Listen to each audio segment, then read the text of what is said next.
We are blessed to present one of these insightful lectures entitled Sutta Nipata, Dhaniya the Cattleman, Part 1 of 9, on Between Master and Disciples, given in English on December 30th, 2019, in Newland Ashram, Taiwan, also known as Formosa.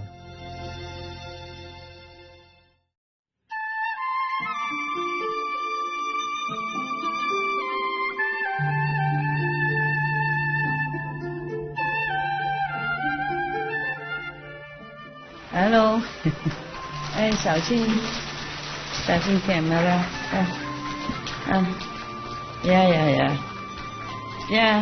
hello，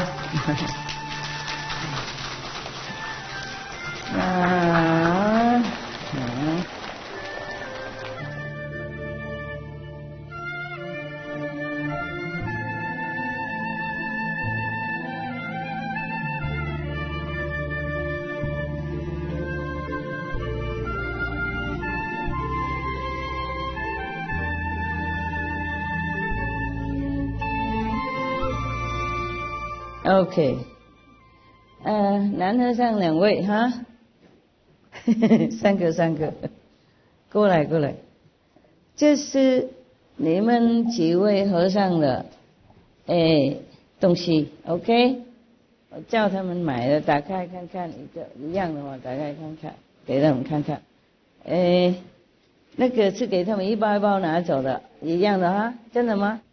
不过不应该一样的，那大和尚他们那个拖鞋比较大啊。哪一个比较大的？不是都一样 size？ OK， 好了，都是一样颜色，不是吧？Sorry guys, no need, relax, no need。一样啊，差不多哈。那个 ，OK， 拿给我看就好了。我看一下好了OK， 哇，还好吧。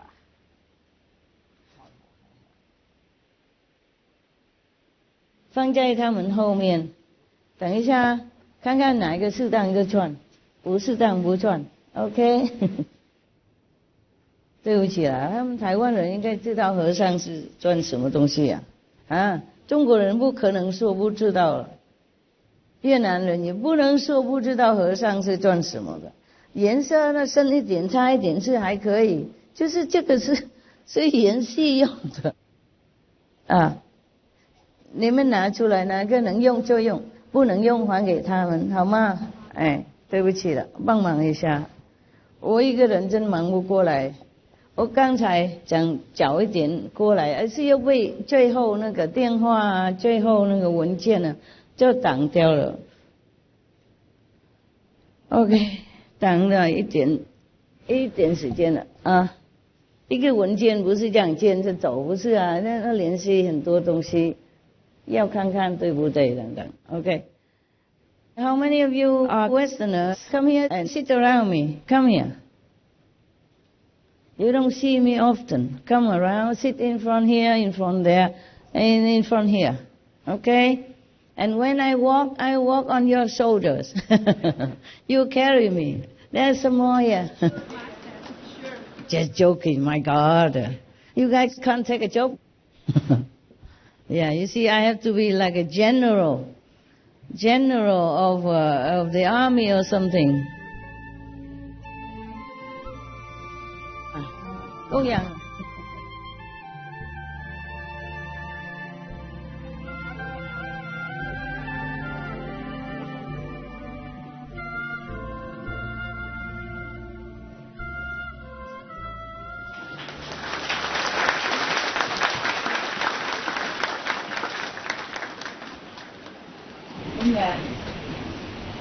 公园看到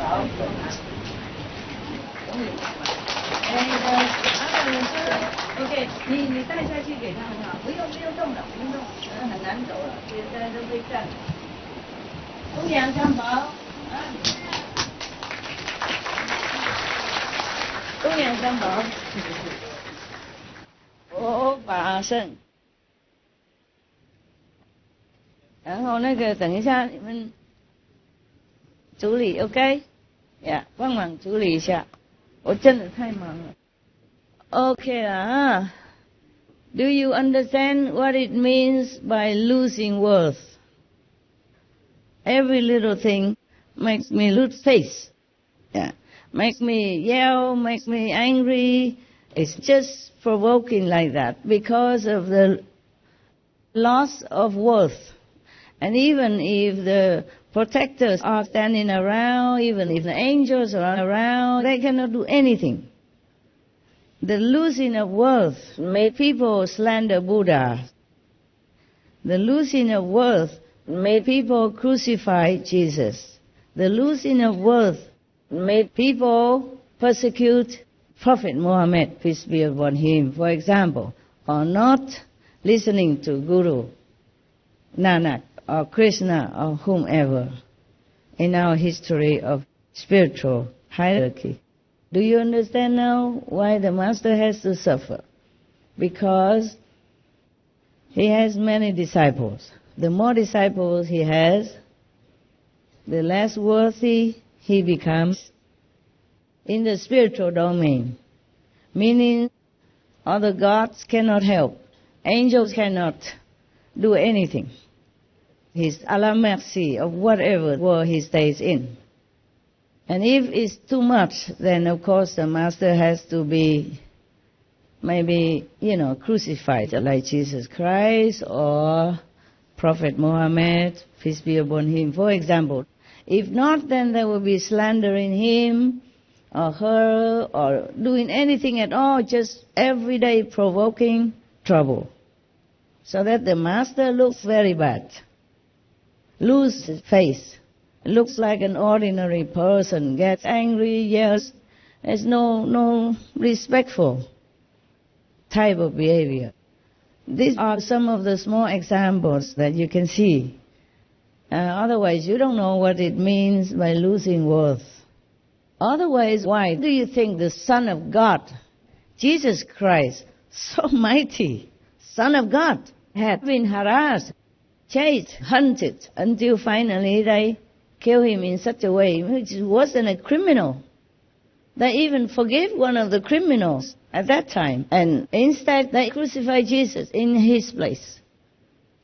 So in case you want to be master of any kind, please think again or be prepared. Anything you see, it's just a tip of the iceberg. There are more internal and even external that you have no chance to see. Not at all had any chance to be near the Master at that time or those times to witness. Yeah, okay? This is just almost zero. Or in the kitchen or upstairs on the 4th floor before this are all just very small things that you could even see. Mostly you're not with me. You don't understand. All this is because of the loss of worth. Temporarily. But then another batch of disciples comes, and another batch of outsiders comes. Or the Master has to do something for the world, then losing worth again. It's not like it ever can be regained so quickly, or keep it. Except if you don't have disciples anymore, or you don't see them, then it may be less. Less doesn't mean none. It's not only that. For example, if I stay in Europe, other Asian countries will, wish in their hearts to get together, pray their Master comes back to Asia. And when I come back to Asia, don't just leave me alone. It's easy to come and go to see me. No, wishing that I go to Vietnam, wishing I go to China instead. Just because I speak Vietnamese and my body was born there, they think I'm Vietnamese and they want me there, like a possession. Just for the country to be more prosperous or blessed in some way, just for Vietnam. And then all the Chinese people want me to be there. And because of all this mismatch and selfish wishes, I cannot always stay anywhere stably and safely just to take care of you. To keep moving all the time exhausts me and wastes a lot of my time. I want you to change your mindset Just whatever you wish for me to be alive, at least so that you can come to see me wherever I am. That's the only thing you should wish for. Don't drag me here, pull me there, push me forward, and drag me back. Oh, it's terrible for me every day to have to deal with all this kind of conflicting energy. I have dogs, and I have a lot of things I have to move. If I move, I have to move a lot. And then I have Supreme Master television staff. Many things I have to take care of, and business also. So please, cut it out. Sometimes it's so much conflicting energy against each other. I just want to leave. I just want to go. Disappear completely. And then you won't see me anymore. No matter where, Taiwan or Europe or wherever. Or I will keep changing my place so that you cannot keep wanting this and that or possessing me in a different country. If my destiny is to be in Taiwan, then I stay in Taiwan. You don't force the issue. You don't give me so much pressure. Just because you think I'm Vietnamese or I'm Chinese or even I'm ex-Mongolian or ex-Korean king or whatever. That's the past. Maybe the body I borrowed was from Vietnam, but by no means do I belong to the Vietnamese people. That is too square, okay? Too small, too un-Zen,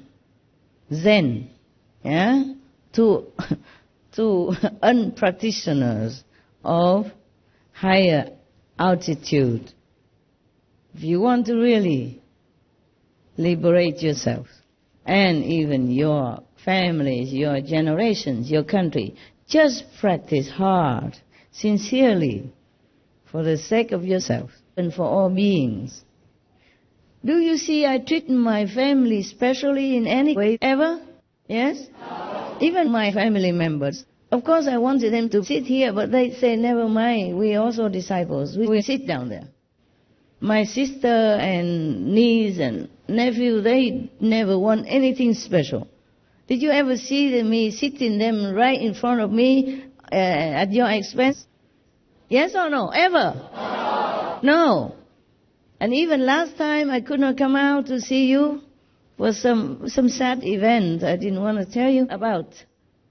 They came with you and they went home like you. I did not call them to my house or my special place or send a special driver to come and get them to see me specially just because they are my so-called family members. Did you see anything like that? No. And I don't take all my hard-earned money to give to them so they have a flashy car or, better houses. Nothing. I bought one house for my parents. That is for sure I did. It was not much, in Vietnam at that time. 30 years ago, very cheap. And has like 4 levels. Yes. And then my brother-in-law wanted to buy another new house for his daughter, and I said, no, you stay together. That's a inheritance from my parents. You should treasure it. And you should stay together to help each other. It's easier when you live together. It's easy to help each other. Do not just divide it. Many people have no house. Yeah?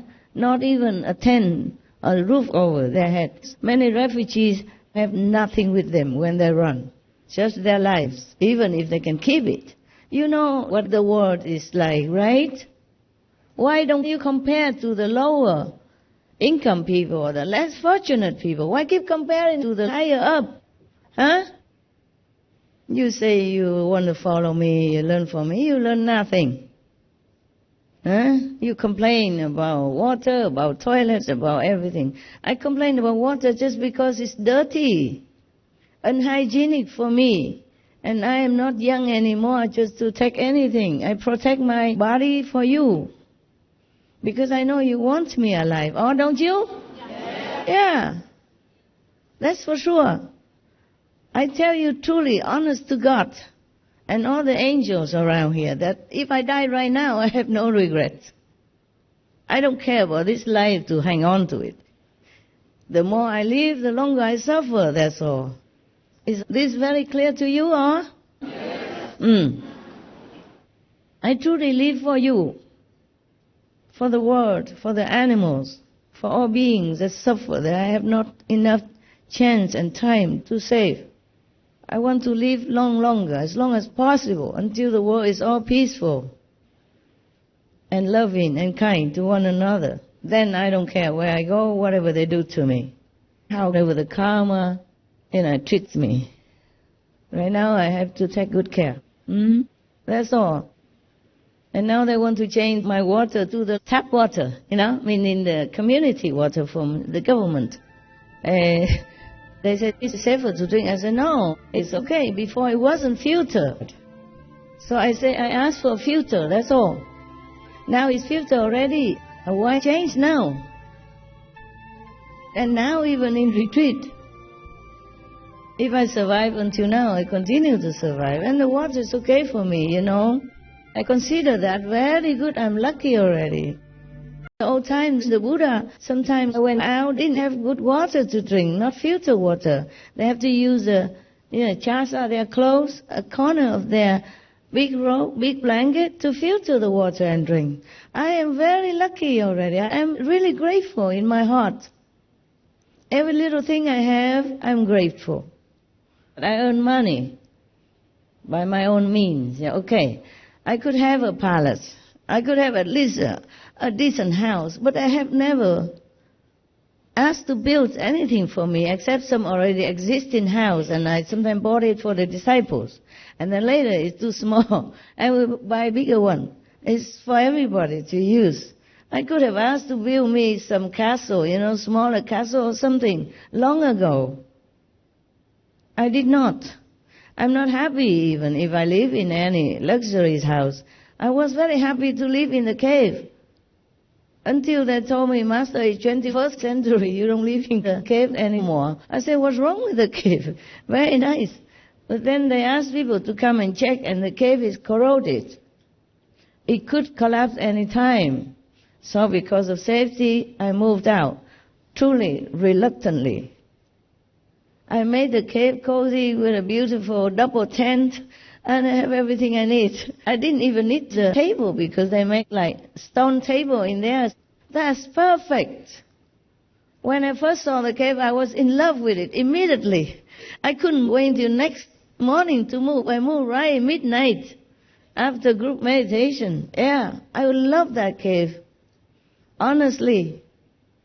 And I love the Spanish cave, and I love the cave in CHINGHAI. I love all the simple things, simple life that I have. But to do what I do, I have to forsake the luxury of a simple life. That's, that's ironic, but that's why it is. For me, to have a simple life is a luxury. Yes. You know why I respect the monks so much? Because of their ideal, okay? To live a simple life, unwanting many things in life, okay? And also because I look upon them as the life I wanted to have. I like to see them, at least to think that, oh, that's a wonderful life. Truly, I like it like that. I want it simple. No, I can't. It's okay. It's not the worst thing to do. Of course, yeah, but truly I would have loved to be free, more free, live a simple life like them, couple pair of clothes, go anywhere, anytime, depend only on heavens, with not a care in the world. When you're tired, you sleep. When you're hungry, you eat.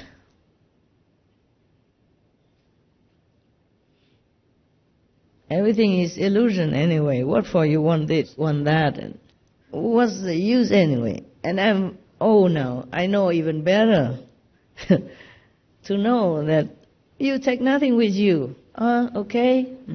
It's just that I have to do what I have to do. And like it or not, I still have to do it. Yeah. All of us, I don't mean I am the only one who has trouble. You also have your troubles. Yeah, sometimes you wish to be here, to just meditate with Master, eat some simple food the ashram provides so that you can advance more in your spiritual practice or whatever your dream is. But then you have to go back to your job, your family, your children, yeah, and the expected community, yeah. And that is also your pain. But we can't have everything in this life. I accept my lot. But I like the monk's life. Not necessarily they have to wear the monk's dress. It's just a symbol of freedom. This is all I can afford, okay? If we build more, of course we can. But then we will cut many, many hundreds, thousands of trees and plants and disturb a lot of animals. Nowadays, everywhere is already empty of trees and plants and greenery and nature already. If we continue, I'd rather change the retreat to a warmer season, yes. And then we just sit in the open air. You bring your tent. In case if it rains, you just quickly run there and zip up. And then you're safe. Nowadays, it's so convenient. Think of the Buddha. He sat under the Bodhi tree, at least for 40-some days. Then he got enlightenment. You sit under the roof for 40,000 years, maybe not. Think of Lord Mahavira, yeah? I wanted to read you some from the Tripitaka, Buddhist Sutta, some of them, yeah? Tripitaka is big, big, big. I cannot read it all to all, and it is not always necessary. But there's always something going on, and I have to pour out my calendar like that. By the way, I want to help advertising for that company, for the printer company, the publisher, okay, it's in India. Actually, it's a good merit for them if I read them free for you, but in the legal sense, yeah, I might incur some debt or karma. And so I will make it up to them. I advertise their publication. Name Sunny Publications. They have many other books, okay? Because Sunny, S like sunny, A like apple, H like hotel, hotel, N like November, I like international, okay? Sunny Publications, yes. They have many other books, okay? Very interesting. So if you want to buy something from them, you can order, and that's very good for them. Or email even. The book has many misspellings and misarrangements, but they have email, okay? I thought it was long time ago. Remember, I have to correct, and I have to read for a long time in order to guess what they meant. I did guess right. Email Sunny at sunnypublications.com. Okay? So, actually, for television, depends on what television. You just advertise for a few seconds. You have to pay a lot. So I guess I paid the debt already. But I will donate something. In India, they don't earn a lot of money. I don't know if many people would buy this book. So I will donate some money, okay? Yes. Help me, FG, to send them about $12,000 US. Is that enough, brother, sister? Enough? More than enough? Yeah. Or you say more or more than enough? It's more than enough, Master. Okay. Yeah, it's great money for India. Shukranji. Shukran. Shukriya. Shukriyan. Very good. Say hello to your husband, huh? Sure. He's a good boy. You both have no problem anymore, right? No, Master. Say hello to your master, your previous master, or your still present master, okay? Once a master, always a master. No, Master, you are our present Master. Yes. Forever. Don't mind. Just say hello to him when you have chance to talk to him.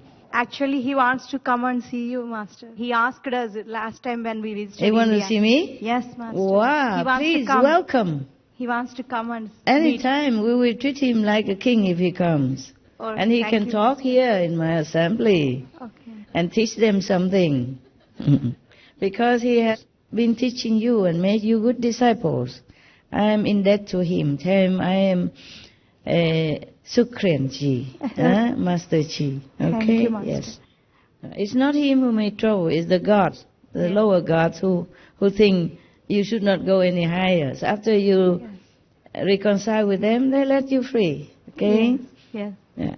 Thank you. We have a problem because if we leave kindergarten, the kindergarten teacher, we should not look down upon them. We should always thank and remember them. Remember, I had a teacher when I was in primary school, and I always treated him like he was still my teacher. Yes. Not spiritually even, yeah? Yes. He passed away already, bless his soul, he's in New Land. Bravo. He was so good. So humble. He treated me like a master then, after initiation. But I still treat him like a teacher. We're both very polite. So now you know, huh?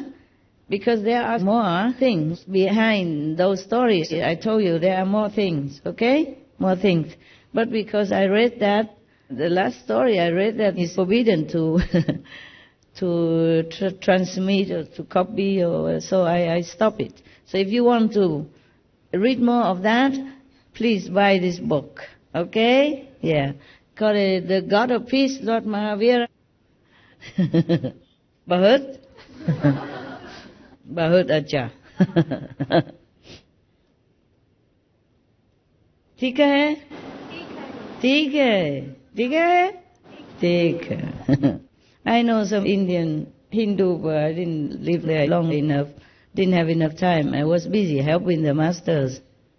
And everybody speaks English there, you know, international ashram, just like here. Had no time to learn. I knew some, I forgot. I knew some Sanskrit, I also forgot. Yeah, all we need is English. English is all we need. It's easy to learn, easy to speak, easy to understand, huh? Okay. Next time we will reserve the VIP house for the monks and the nuns, so you'll be more warm and comfortable. It's just I'm too busy to think about all the conveniences that you don't have, you know. In the temple is more comfortable, of course. Whatever temples in Taiwan or Korea nowadays is a kind of modern, very comfortable, yes. You don't think the monks and nuns have money because they come here. No, maybe that's all they have. Because I knew before, you know. I knew before. They expect that if I travel from Germany to Taiwan, I must have had money, but that was all I had. They put me in a hotel and I paid with my last money. Afterwards, the Vietnamese temple, you know, Master he took me in, yeah. They sent me there, so he had no choice anyway. Yeah, he was already at the doorsteps. And he was very kind, bless his soul. I help him, don't worry, yeah. I repay him more than you can imagine, huh? Okay. And then later I stayed at the Chinese temple. They all wanted me. Many Chinese temples, Taiwanese temples want me to stay with them. But I already stayed at the Vietnamese temple, so I came back. And later I went to America, stayed with a Chinese master, teacher, monk. Okay. You want to hear something from the Tripitaka?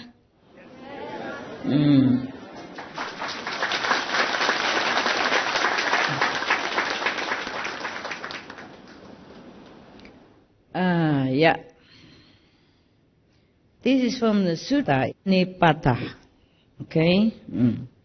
There are many, and in order to read to you, I sometimes have to scan the whole book to see which one is suitable for your wisdom before I dare to show it. Okay, this is a very interesting, so many things here are interesting. But there's some interesting things, yeah, okay, easy to listen to, easy to digest, huh? Okay, huh? Yeah. It's not something very profound or hard to understand. since you always love only bedtime stories anyway. And I'm finished with Lord Mahavira stories and other Buddhist stories. So I found something interesting in Nipata. Okay, the monks and nuns maybe know already, so I ask your permission to show off my very little knowledge about Buddhism in front of these ignoramus. Joking. You're wise. Wise, compassionate, good, beautiful. Yeah, that the comparisons between the Buddha and a lay person. This lay person is a Cattleman, you know, the rancher. We call it nowadays rancher. I don't know how this conversation or this comparison came about. It just recorded in here and translated into English. This one allows you to read or copy or do whatever. It's typical Buddhist sutra. Thanks to Bhikkhu Dhaniya. The real name is Jeffrey de Graaf. I will try to find out if he's still with us and we make an offering. You guys help me, okay, if I forget. I've already read the name of the publication and the Bhikkhu. Help me to make an offering to them. Okay, huh? Yeah. Help me with $10,000 for the Bhikkhu. Oh, he's probably still alive because here's a copyright. Dhaniya Bhikkhu 2016. So it's new. It's new. We thank him, yes, for his benevolent deed, taking his time to translate into English and print it for us to enjoy and to benefit the multitude.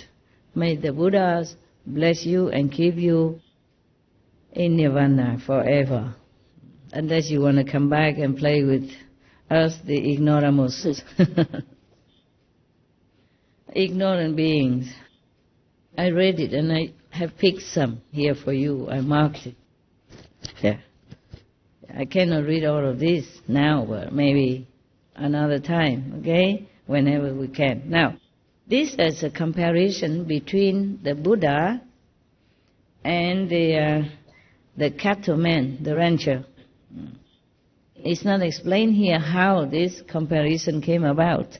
Maybe just at random, some monks just thinking that why you have to be a monk. What's the difference between the Buddha and any ordinary person? And they picked a cattleman, a man who has a herd of cows or oxen to take care of them, to use them to till the land, and to use them to make a living for himself, of course. So here the verse is to compare the two of them.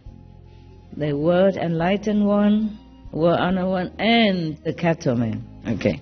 Now, this is a comparison between the Buddha and the cattleman, the rancher.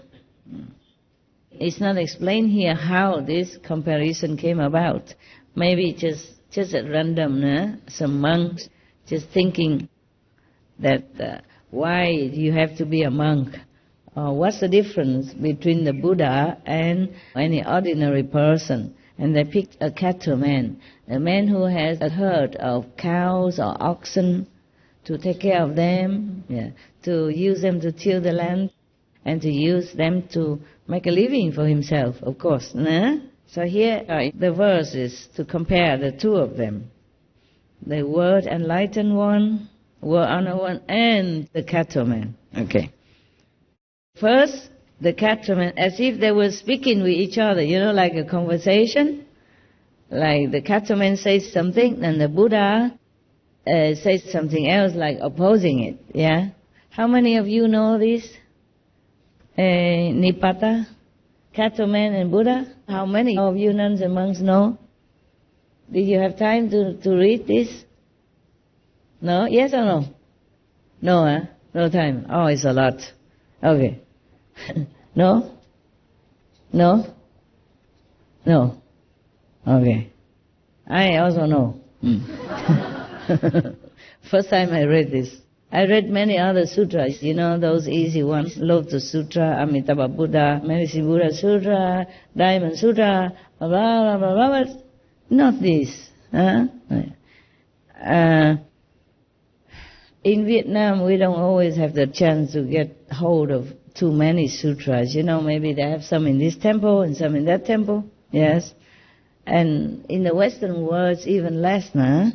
But some of the saintly people, like this Bhikkhu, Thanisaro, they took their time, with the best interests of other beings at heart, to translate, and sometimes explaining a little meaning here and there.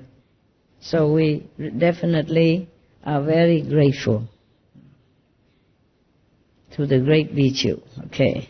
Actually, recently I asked them to collect more of the Tripitaka for me. So they send them from I don't know where, different countries in a box. And I also don't always have time, thanks to you, to read. I just read in between my... It's bad. When you read the sutra, you have to read in front of the Buddha or quietly sit down, you know. But I had to read it sometimes between my sandwich. When else would I have time? Between my spoon of soup. I keep reading it, just to select some for you. Yes. So now, the first in conversation is Dhaniya, the Cattleman. He could pick up any name, doesn't matter. Maybe Johnny Smith, you know, from Texas. Or Scotland or wherever, But it happened to be maybe in India. So the name is Dhaniya. The cattleman is his position. He has a lot of cattle. He raises cows to have milk, to graze the field for him and till the land. Before, that's all we had. We have oxen, we have cows to till the land, to plow the land in order to sow the seeds and make food and vegetables and grains. Now, Dhaniya said about his proud position, you know.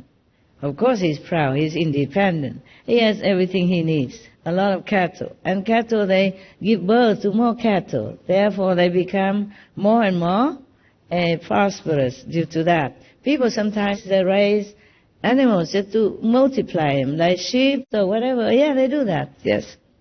But in those days, no matter how many you raise, it could not be more than 100, you know, or 200. And they go out in the fields to graze, you know? Not like in our modern civilized time, it cooked up in a small little pen and cannot even move around. And force them to give milk or have babies until they could stand no more, or even have broken bones and stomachs falling out. Oh, God. I am sure many people who eat meat and drink milk or things, they do not know this. Otherwise, they would not want to. That's why it's our duty to spread the news, you know, tell them to watch Cowspiracy, Earthlings, Dominion, you know, these kinds of films to awaken their compassion and tell the truth, okay? So they know the truth. They will stop it. And that's how people are more and more vegan nowadays, because they are exposed more and more to the truth. They're truly poor people. They know nothing. This is a work of the Maya, to make people know nothing. And then they commit sin and then torture them. Like yesterday, your sister say she went to hell and saw some of the hell punishments, like people who eat meat or anything to do with meat, they will be ground, just like the way the beef is ground on our land, with a big machine coming from nowhere. You remember yesterday? These are true things. Actually, it's not just her who knows about hell. Aren't you glad you're vegan now? Thank your master, no? No, thanks to all the masters who told you this, and you didn't listen until I came along. I say the same thing. I didn't say anything new, but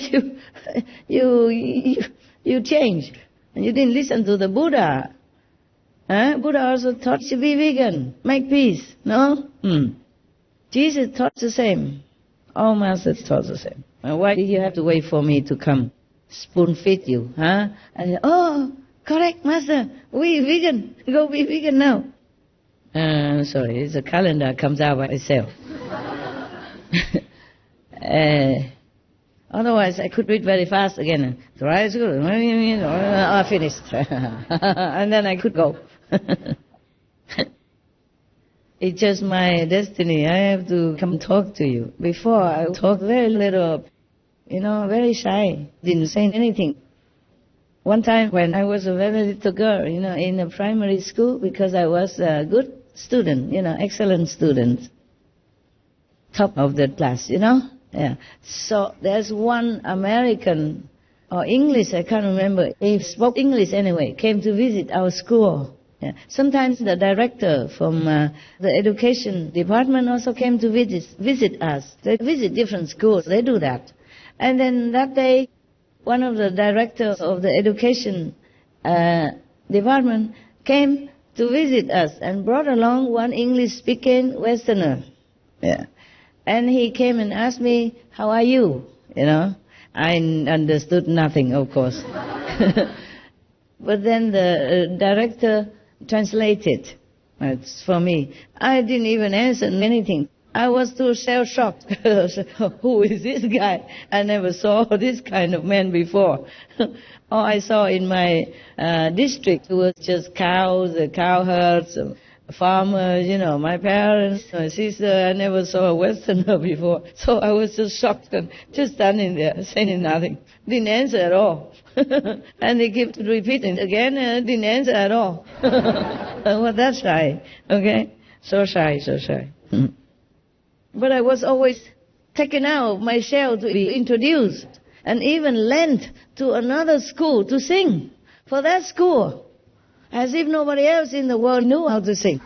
Oh, terrible. Yeah. I didn't sing all that well. I don't know why they keep borrowing me. Yeah. And I sing all right, but if you ask me anything, I didn't know how to answer. Yeah. No, so shy, And also, after being married, I never spoke much. Yeah. I told you already, I sat there listening to my ex's conversation with everybody else, and I wish I could speak some part like that. Not the whole thing, maybe, but a little part. I just could not say anything. I didn't know what to say. Yeah. And sometimes when I'm wrongly accused, I also don't know how to clear my name. I just take it. Even when I was in an ashram in India already, and got some tiny enlightenments already. There was one time we were sitting, eating breakfast. Rarely that I could have some. Because sometimes they ate a lot, they eat all of it. When I came, it was done, It's only something they didn't like left over, maybe a little bit of salad or some uncooked bread or something. Half-baked chapati or what. So we were eating somehow. That day I was lucky, the cook was there and there were two Westerners with me. One was working together with me to help the master in that ashram, and another one was visiting disciples, of course, and we were sitting there and eating some chapati. Oh, it was delicious, always delicious. I was always hungry. When you have no responsibility, you are only a disciple, everything tastes delicious. And now even if they cook chapati for me, it doesn't taste the same anymore. Maybe the flour, or maybe who cooked it, or maybe I'm too full of other things in my head, and it goes to my stomach also, so it doesn't feel that tasty anymore. So we were sitting together and eating chapati, and it happened to be this potato-filled chapati. Very tasty. Oh, lovely. At that time, now you cook for me, don't worry, I don't taste much. And then I ate only one. And the other colleague, spiritual colleague, ate one. And there were two left. And the visitor, he helped himself, He finished all to clean the plate for us. And then I don't know if my colleague saw it or not, if he wanted to clean a confession out of the visitor or not. He blamed me. He said, huh? You're so small, but you eat a lot, huh? The last one you ate, huh? And I didn't know how to defend myself. I could have said, no, I didn't, but I didn't say anything. And in my mind, I was thinking, I don't want to embarrass the visitor. So I kept quiet. Zip. Yes. That's another time. In India and in New York, I was staying in a temple. I don't know if I told you all this before. Maybe I did. Pretend you didn't hear. I forgot. Forgive the old woman's memory. So one time, there was another female who lived in that temple at that time. She was a former nun from another temple, and then she disrobed herself, and she came and stayed in this temple with me. Yeah, with the master, of course. And then she sometimes cooked for us, and etc., etc. And one time she did something wrong, very wrong. And the master thought it was me, because I was supposed to do that work. I don't remember what. But he blamed me for that. Yeah, and he kind of remonstrated me. And I said nothing. I knew it's her. And she sat next to me. But I said nothing. I always worried that the other would get too embarrassed. Because I knew I didn't do it. So I felt good enough already. Why would I have to make the other feel bad? I wouldn't have felt any better. I already knew I didn't do it. So in my heart, I was clear and happy.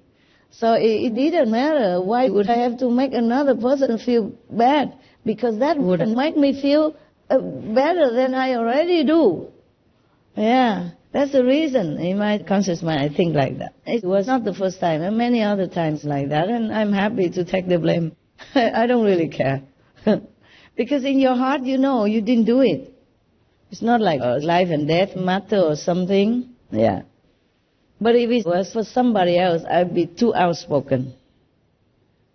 Like in the temple, they have a flat board like that, and they smear some sticky kind of chemical. So all the cockroaches would be just hanging there by the back or the legs and could not move. Oh, I feel so bad, so bad. So I scolded the whole temple, including the abbot, the so-called master. And they could not say anything. First they said, it's just a little bit, it's not killing. I said, yeah. Talking about a little bit, how about sex, huh? Just a little bit of sex. Is it okay for you monks? And of course they could not say anything. It's so quick. I was so quick and so sharp. Maybe I ate too much chili that day. Too sharp. So later the master, abbot said, oh, she's right. We won't do that again. I said, imagine it's you. Glue yourself to something and you cannot do anything. Oh, I was so mad. Because I feel so pained looking at that. Just imagine it's you, then you know what it is. Anything, just imagine it's you, then you know what to do. No need for anybody to teach you anything. Right? Even a little insect, a little cockroach, they feel. They're stuck there, helpless. Oh. Yeah, when it's for somebody else or some other being, that I'm outright outspoken and fearless. But when it's for myself, I just sit there.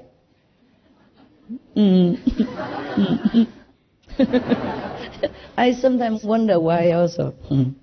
Why I was so courageous in some cases and so meek on many other occasions. I wonder myself. Oh, my God, my calendar. Yeah. Now, we really have to go back to India, okay? So the Cattleman, he was very proud of what he had and his possessions and his ability to be independent, to take care of himself and his family. Of course, man's pride is there, right? I wonder myself. Oh, my God, my calendar. Yeah. Now, we really have to go back to India, okay? So the Cattleman, he was very proud of what he had and his possessions and his ability to be independent, to take care of himself and his family. Of course, man's pride is there, right? Yeah.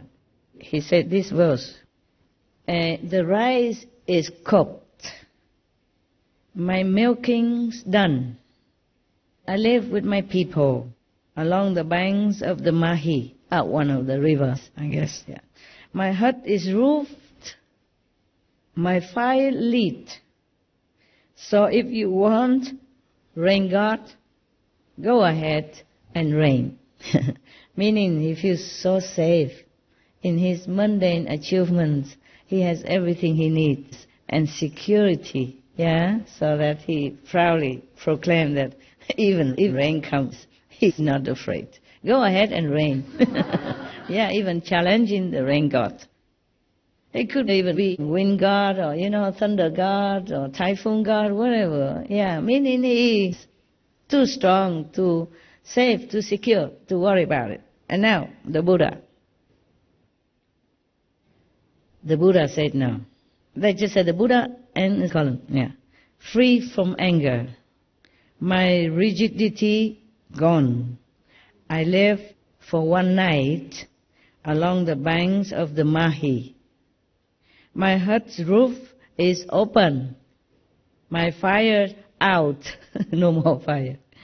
So if you want rain God, go ahead and rain. You see the difference between an enlightened one and the normal thinking people. For the normal people, they think, okay, I need a safe house with a roof.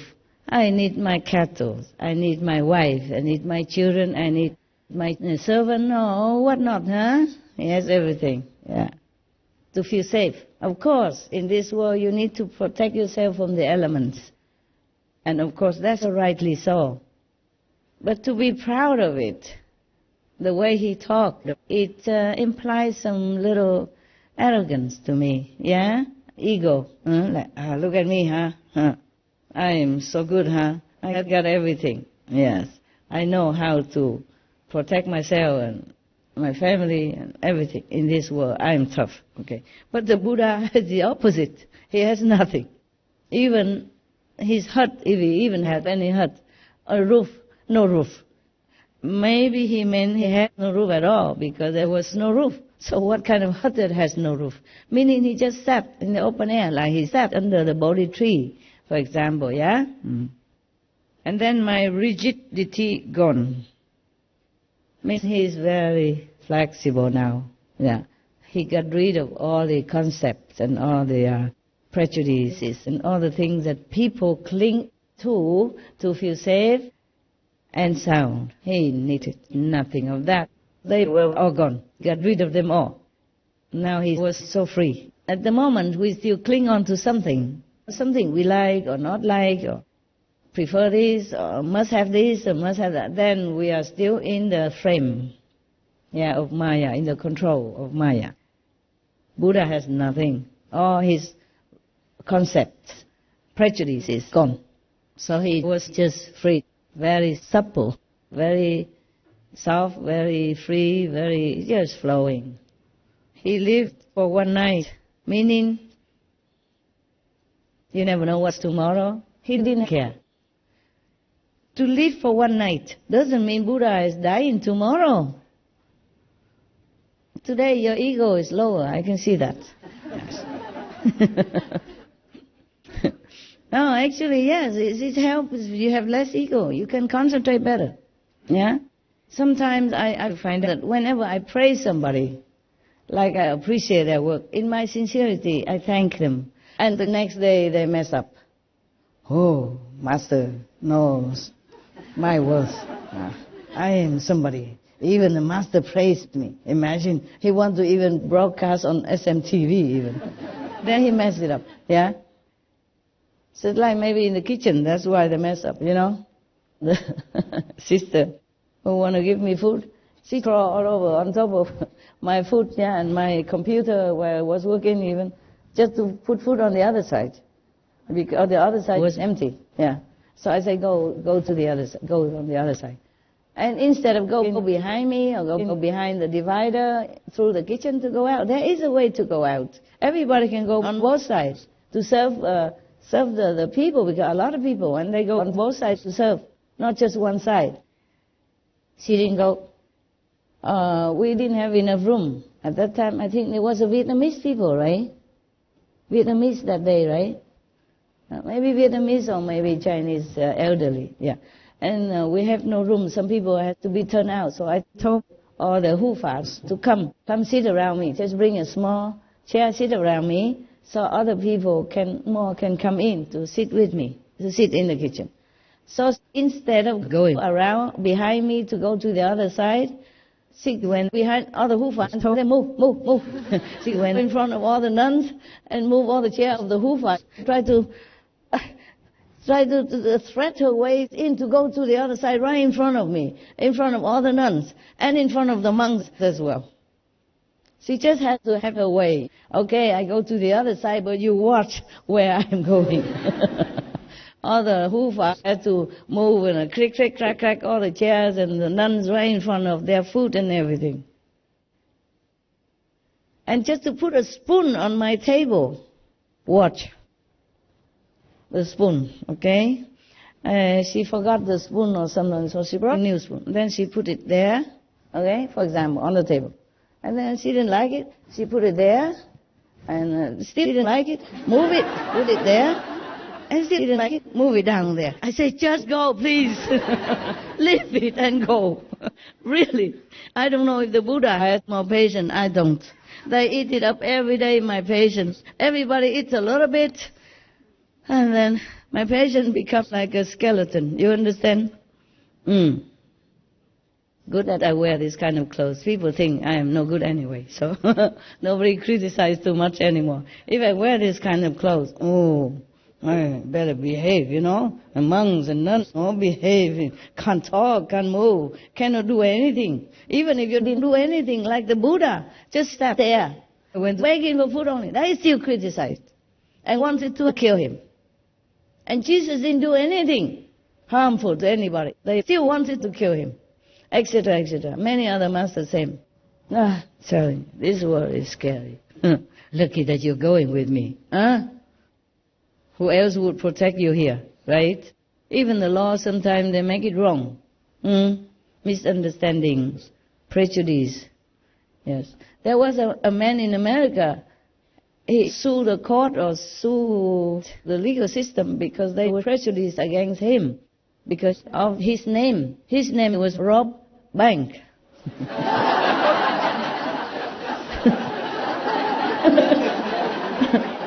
Yeah, Robert. Mr. Bank. Robert, and they sometimes say Rob, yeah? And his name was Rob Bank. They judge him, yeah? Pass the wrong sentence, or prejudice sentence, yes. What a name, huh? Couldn't you find a better name for the kid? Poor kid. They should have blamed the parents, you know?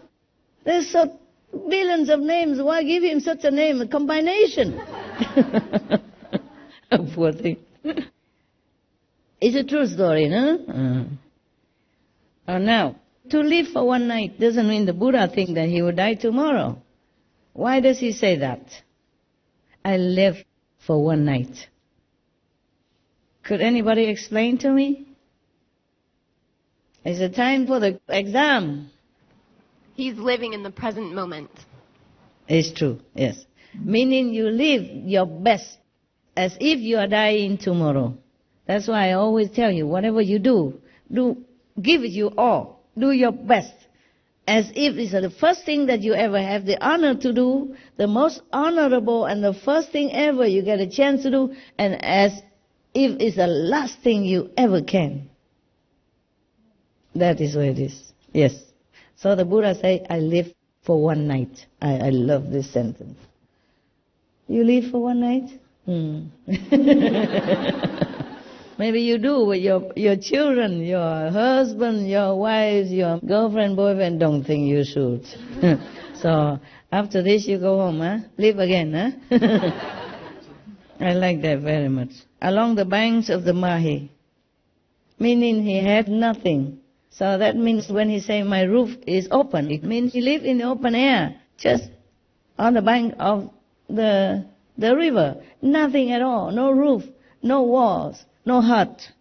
So he say my hut's roof is open, my fire out. He doesn't even have fire to warm himself. Maybe he had some before, but it's out by now. So he say, rain God, if you want to rain, just rain. He couldn't care less, not afraid. This is a kind of fearless life, you understand? Fearless life. Many yogis live like that in India still, with this kind of spirit, fearless, spiritual yogis, truly like that. Yes. One master, I forgot his name. He's written one book about his life. He's not like a monk or anything, but he was all for spiritual practice. I read his book. I just forgot his name. Anyway, it couldn't be his real name. You understand, like Swami this and that, or Baba this, or Babu this. Yeah, the reverend name. People, the disciples give it to him. And I don't think he's the one who wrote the book. They just wrote it after he told them in discourses, and then they even credited it to his name. Say, spoken by Master so-and-so, written by Master so-and-so, and edited by Master and-so. They just offered their work to the Master. Doesn't mean the Master has written that book or printed that book. It could be in some cases, but not this case. The tone of the book is not like the Master, because it sounds like too proud. So the disciples who wrote it, and because they respect the Master, they put a pinch of, worthy reverence in it, yeah, as usual. So now the Cattleman say again, no mosquitoes or gadflies are to be found. Well, his house is very safe. The cows range in the marshy meadow, where the grasses flourish. Means his cows also are in a safe place. There's a lot of grasses that grow very lushly and tall. So everything is perfect. Anyway, even no mosquitoes there. He lives in a safe place. Maybe a cooler place. So they don't even disturb the cows. The cows are munching their grass in the lush meadow even. How more perfect can it be? The grasses flourish even. It's nice poetry, eh? We will never hear anybody writing that the grasses flourish, eh? Very poetic. They could stand the rain if it came. Yeah. The cows are not worried about the rain because they're eating well. Yeah. So if you want rain God, go ahead and rain. Challenging. Meaning he feels just too safe, too confident. Just like you guys always. Master takes care.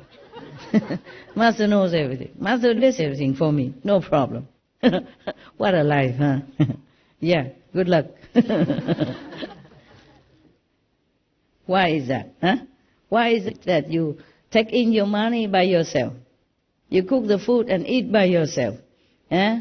And you have your beloved husband or wife with you by yourself. But anything hard, Master will do it. Huh? Why? Did you pay me any money? Huh? No. Some people go to the extreme. Master, wake me up in the morning. On time. Master, my car has no more gasoline. Please fill it. Now. Yeah, it's the true story. No, you heard it over the years. Yeah? As if they're disabled or something. You are my disciple, not disabled. Oh, dear God. What kind of master who does everything? Huh? So, now the Buddha. The Buddha say, a raft well made has been lashed together. Having crossed over, gone to the far shore, I have subdued the flood. No need for a raft is to be found. It just talk in parable, in riddle. A raft well made, meaning he has a spiritual method to practice so that he can cross over the sea of existence. So gone to the far shore doesn't mean only the river shore or the seashore. I have subdued the flood. the flood inside you, or the passion, or the emotion, or the mental gymnast, or the desire, that is not conducive to your upliftment. He has subdued them all. So no need for a raft is to be found. He doesn't even need it. Or maybe he has it, he crossed over already, and now he's free. He doesn't even need to practice. He doesn't need any method. It's just natural. It becomes natural to him, like sitting, sleeping, eating, working, resting is all Zen. So you can see the worldly people, they rely on so many things in order to feel secure and safe, and they think that is the best thing. But that's not forever. It should be like the Buddha, until he needs no more raft even, and still feel safe. The next one is the Cattleman. This is very simple, so even if I don't pull out my calendar, you understood everything, yeah? Yes. Good. The Buddha says, so if you want to rain, rain God, go ahead and rain. And you remember? Wow. How do you remember such things? 5 names take so long to remember. The 7 gifts, can you please do it again? Repeat again. So the Cattleman Dhaniya saying something like, my wife is composed, not wanton, is charming, has lived with me long. I hear no evil about her at all. So if you want rain God, go ahead and rain. He even had a good relationship with his wife. That's all men want, right? Have a house, a roof house, and a wife who is a good wife, faithful wife, and nobody talks bad about her even, so it doesn't matter if it rains or shines or thunder, meaning he feels so snug in his little life. Wow. He thinks the death will not come, perhaps. He will not think there are any accidents that will befall him, perhaps. Maybe he doesn't know what tomorrow brings. Yes, so he thinks he's safe all the time. Life is not like that. Yes. If he doesn't practice, he could be in for a big surprise sometimes, like many people in this world, not prepared for that. No matter how much of insurance you have, when the angel of accident comes, nobody is there to insure you immediately. Maybe you can take some money later after you die or are crippled, but it won't be useful for you at the time of the accident when you have pain and you fear and you're helpless and nobody's going to help you. And even if your wife, maybe she's with you now, she might not be with you tomorrow due to life. Unexpected events that are always happening to you, yourself, and your loved ones or non-loved ones. Anyone can always have some trouble anytime. But he feels safe, just with some cattle and some a little roof on his life and his little wife, and he feels okay.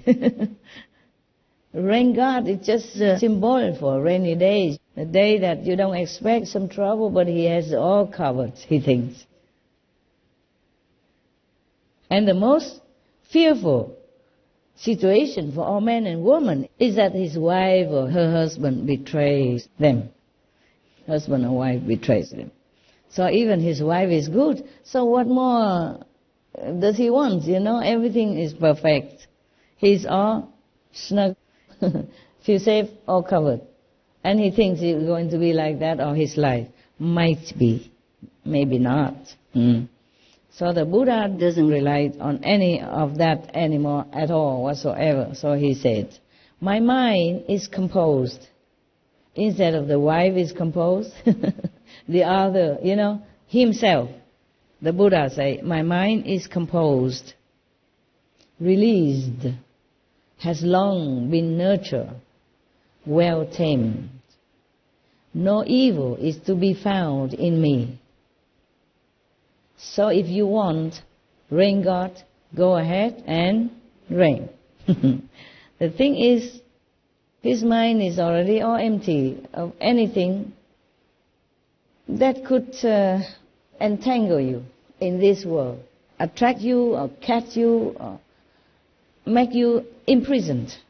So his mind is already released even, not just composed, and has long been nurtured in a good way, well tamed, because we nurture in higher lofty ideals and spiritual nourishment. So it's all well tamed now. So no evil, he looks inside and he finds no evil within himself. So he doesn't care whatever happens, what disaster or not, safe or not safe. The Buddha feels secure all the time in his own spiritual wisdom and purity. The thing is, this man with the cattle, the cowboy, he looks to others instead of looking to himself for security and truth, safety and wisdom and peace. He looks to others. He looks, here his cattle are grazing in a big good meadow. His that is all well and rain-proof. His wife is good and virtuous, so he feels happy. But the Buddha is the opposite. He looks within himself instead. That's the place where you should look. Because if tomorrow his wife leaves him, then whom would he look to see the virtues?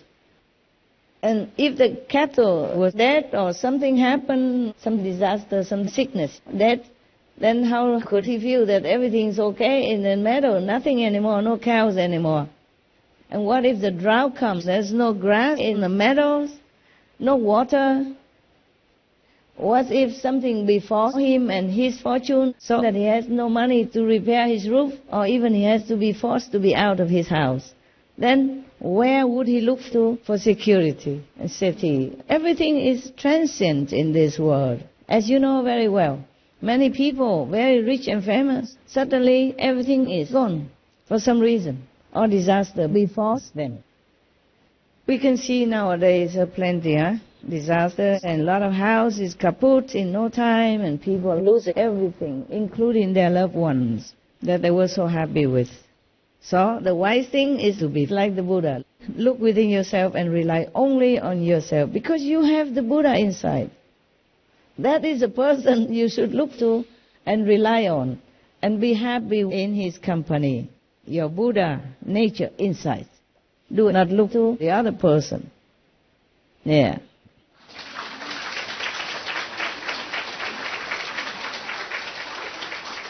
Wow, you just wake up or what? I talk so much and now you clap? Why so late? You just sit there and what? Did you listen? Did you listen to what I say then? You can hear, right? Yes. Yeah, because sometimes the microphone or the voice echoes, and you can't hear very well. But never mind, we have Supreme Master Television. You can always rely on that. At least, So, of course, we can rely on Buddha for the blessing, yes, and for anything that you think the Buddha might help you with, or Jesus Christ might help you, or your Master might bless you with. But you have all this in you as well. So look for it, develop it, lift it up, look at it. Yeah, now you overdo it. I haven't even finished the sentence. It's good. Good for my ego. Thank you. If I had any ego left, you'd be frightened, gone away already. So you understood up to now, right? Yes. So no evil is found in me. That's where you should arrive. Like when you can proclaim to yourself. No need to proclaim in front of everybody or friends or family, nothing. When you can look inside and proclaim to yourself that I found no evil within me, then you are Buddha. Okay? So no need for anybody to certify it, give you a certificate, like a doctor degree or something. It's the 5th day already, right? 7th day or today? 7th day? No. Is the last day today? Oh yeah, of course, it's the 30th. I forgot. So, You see the difference, huh? My eyes are dry, huh? So the rain god didn't rain, huh? And very little, huh? It's ready. We don't care. My roof is is fixed. My wife is very good. Very virtuous. I don't have one, so no problem with the wife at all. When you sit under here, you can say, I have no fear. The rain god can rain. If you sit in the middle of the desert or jungle like the Buddha, or under the tree in the desert like Jesus Christ, then I don't know what you say. Probably you wouldn't say, rain, go ahead, rain. Rain, if you rain, you want to rain, you rain or not. Yeah? Or if it's a storm in the desert, you have desert storm. You cannot say, oh, stormy God, you can storm. No, you will be buried under. And before that, your eyes and everything will be all terrible. Not like Lord Mahavira, he could withstand it. Probably it was in symbolic, or maybe not the outside, but the inside. Because sometimes like the master suffers, you don't see. So it could be like invisible sandstorm, or other kind of attack, maybe also in the astral level. So maybe the Lord Mahavira saw it, or other people nearby could see it. But it could be not physical. Yeah. But still, that doesn't mean anything good, huh? Yeah. Sometimes it's even worse if it's invisible.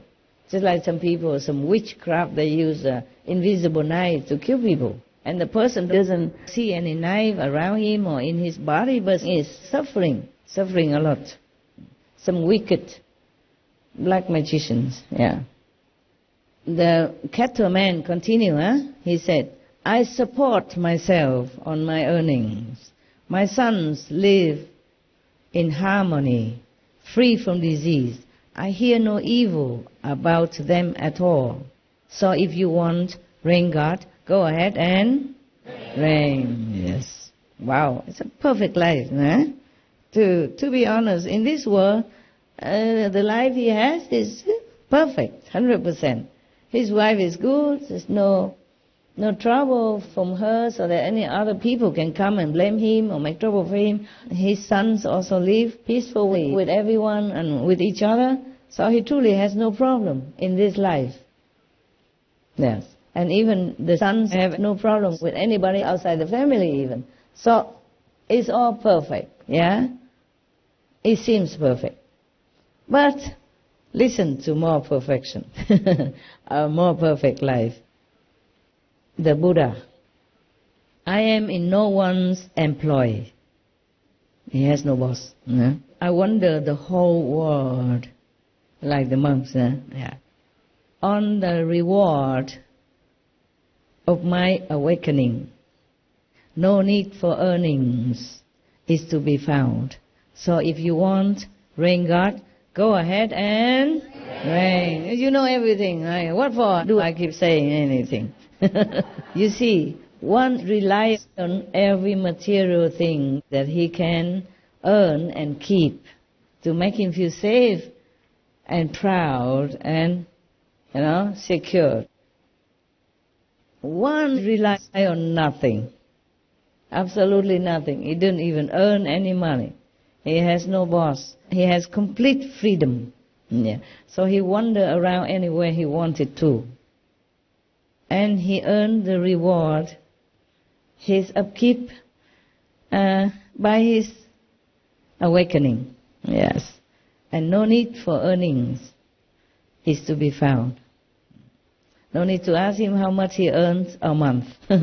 No need for paying taxes or anything. Truly, this is really a beautiful life. When I wasn't a master yet, I had very little money from my working before, not many years, but in Germany, in Europe, you can take out your pension in advance.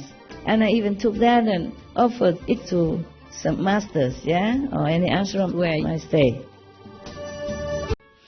I am in no one's employ. He has no boss.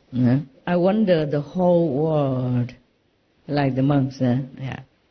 On the reward of my awakening. No need for earnings is to be found. So if you want rain God, go ahead and rain. You know everything, right? What for do I keep saying anything? You see, one relies on every material thing that he can earn and keep to make him feel safe and proud and, secure. One relies on nothing, absolutely nothing. He didn't even earn any money. He has no boss. He has complete freedom. Yeah. So he wandered around anywhere he wanted to. And he earned the reward, his upkeep, by his awakening. Yes. And no need for earnings is to be found. No need to ask him how much he earns a month. No need for paying taxes, anything. Truly, this is really a beautiful life. When I wasn't a master yet, I had very little money from my working before, Not many years, but in Germany, in Europe, you can take out your pension in advance. And I even took that and offered it to some masters, or any ashram where I might stay. And at one time I had almost nothing. But you don't feel this heavy burden, You don't worry about the tax payments. You don't worry about if your building here or your ashram is legal or not. You don't need to worry about paying for employees or buying this and that, nothing. At that time, I was happier than now. Oh, of course, I'm happy now in different ways, I'm happy that I'm blessed to be able to remind some people to live a virtuous life and to save lives apart from their own, to save them from suffering, from hell and retribution in this lifetime, and save some animals' lives, and save maybe the planet. Yes. I'm happy, of course. It's a different happiness. It's a bigger happiness, It's more satisfactory. But at that time, for the worldly situation, I was my best. That's all I wanted to do.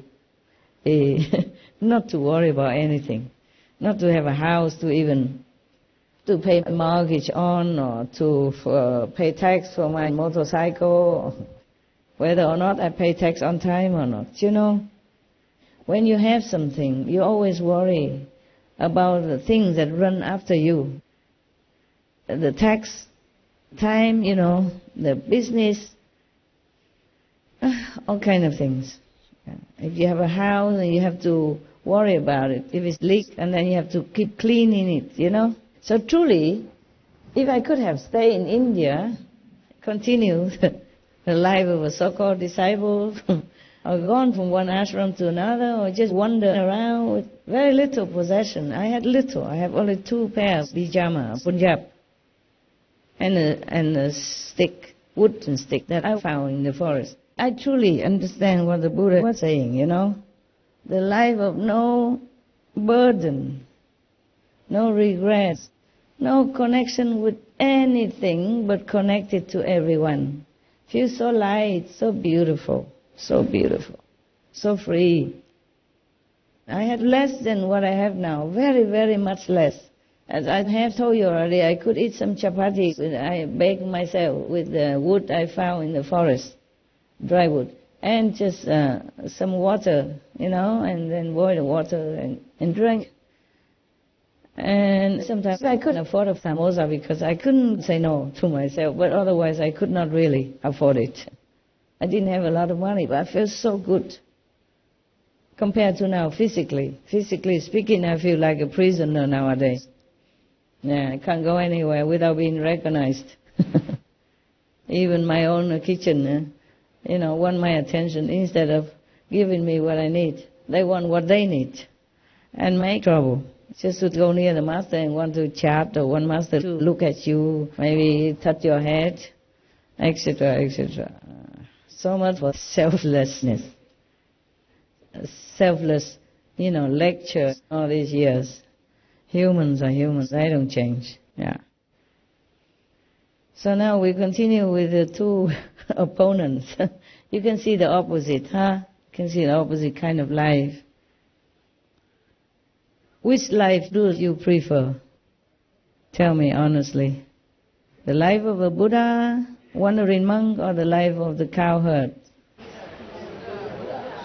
Life of the Buddha? Really? Wow. Tough. Really? How many of you want to be like a monk, the Buddha's life? Raise hand. Okay, stay here. I will feed you and clothe you as monks. Stay. I have enough money to feed you all your life and give you 2 pairs, 3 pairs of clothes. If you stay. If you have no problem at home. If you really think you're worth it, you can stay, I don't mind. The life of monks also has tests, a lot of tests and temptations, make you fall. Not because you are bad being or humans, but your karma is calling everywhere, every step of your monkhood. Very difficult to go steady, no. The more you want to be free, the more shackles you will find. And everybody else look at your monk robe, expect things from you. Blessing, praying for them, whatever. Or looking after their cows, remember the oxen? Yeah. Or building hospital for them, etc. Like the Reverend Nun CHINGHAI in Taiwan. CHIIIòng THUЙ, yeah. Compassionate association, something like that. Yeah. They will expect a lot from you and give you nothing. Maybe a very little offering, an apple and orange, and expect you to pray for their whole family and 5, 6 generations as well.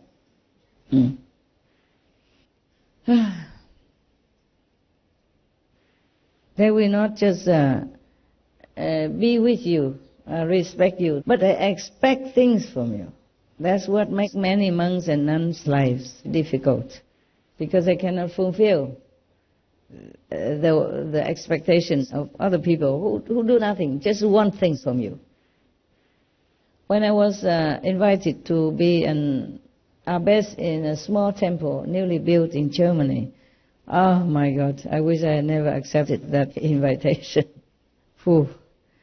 They kept calling me all the time to the temple, and especially one woman. She was telling me hours on end about how her husband was unfaithful to her, blah, blah, in detail and everything. And I said, oh, okay, that's enough. I heard about that already. Could you please let me go? I have to go do something. You are not a monk.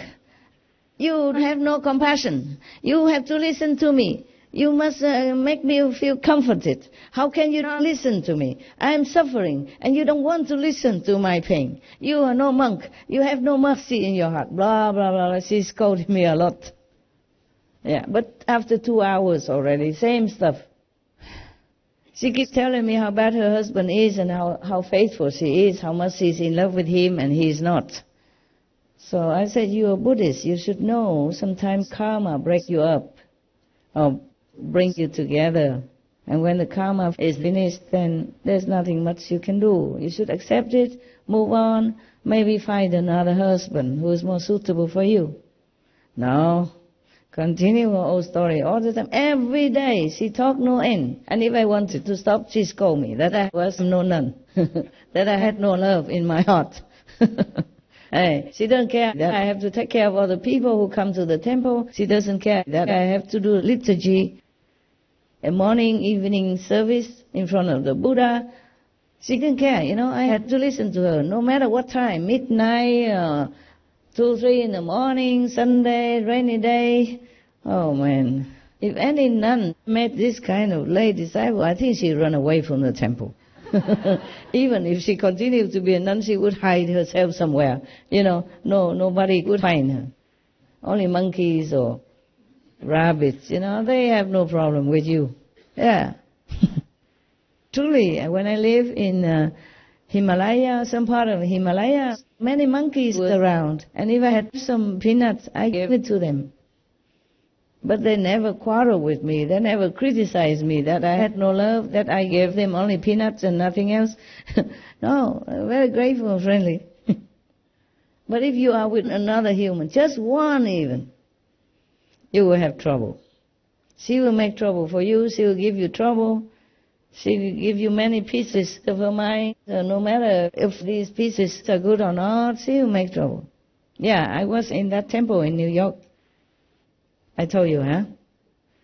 And there was one of the other nuns who came, and I told you about already. She disrupted herself, just very normal. Didn't want to be nun anymore, and came to my temple, stayed there. And she always wanted to talk about anything. She was very talkative compared to me, and I'd say, no, please go and bow to the Buddha or meditate. You know how to meditate. Yes. I have to go now meditate. Even if I went on retreat, she's like a lot of love letters under my door, complaining about anything. The whole story, always, every day. So as long as the master abbot was not in the temple, I shut myself in my room, did retreat. She still could talk through the letter, She wrote letter and slide them under the door for me every day. I can't remember what she was talking about. Yeah, this is a problem. Just one more extra ex-nun, and your life is different already. I don't know why she had to talk a lot like that. Contrary to me, before I took over this job, I didn't talk a lot. I wrote things, I read books, but I didn't talk. I didn't want to talk to anyone. And talking to them a little bit only make me feel very tired, contrary to now. Okay, we continue, huh? Do you have a bus to catch? If you have to go, you go. Don't make trouble. Your visa, your family, your debt, okay, your work, that's what makes you go. Nothing else, okay? Not me.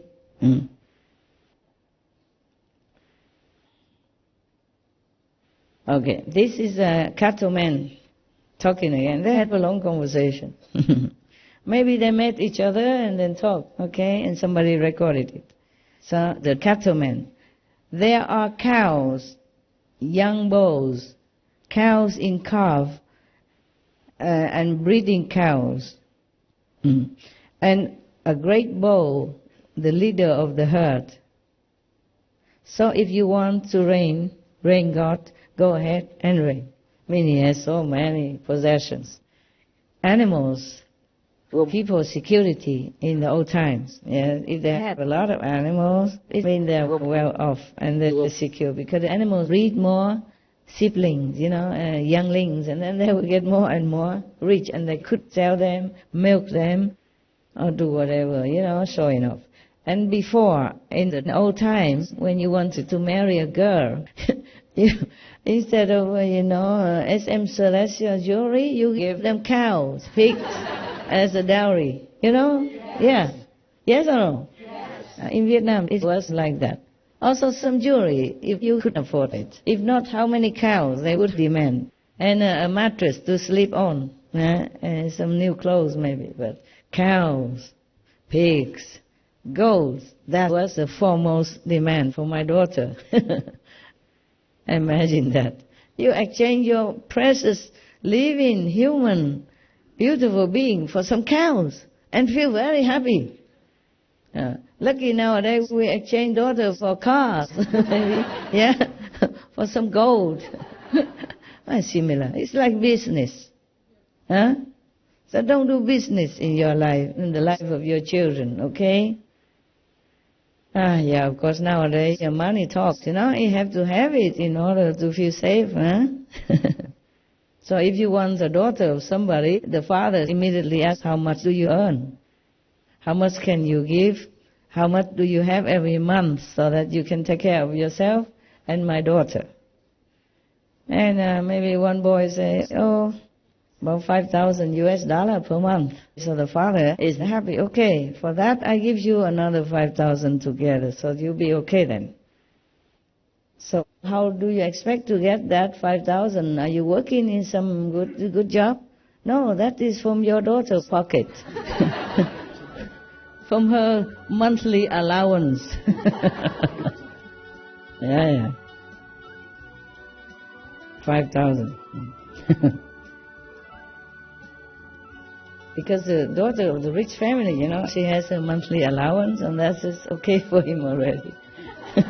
The father of the bride thought that he was working to earn that. So the Buddha says something here. There are no cows, no young bulls, no cows in calf or breeding cows, no great bull, the leader of the herd. So if you want rain God, go ahead and rain. It's even better, right?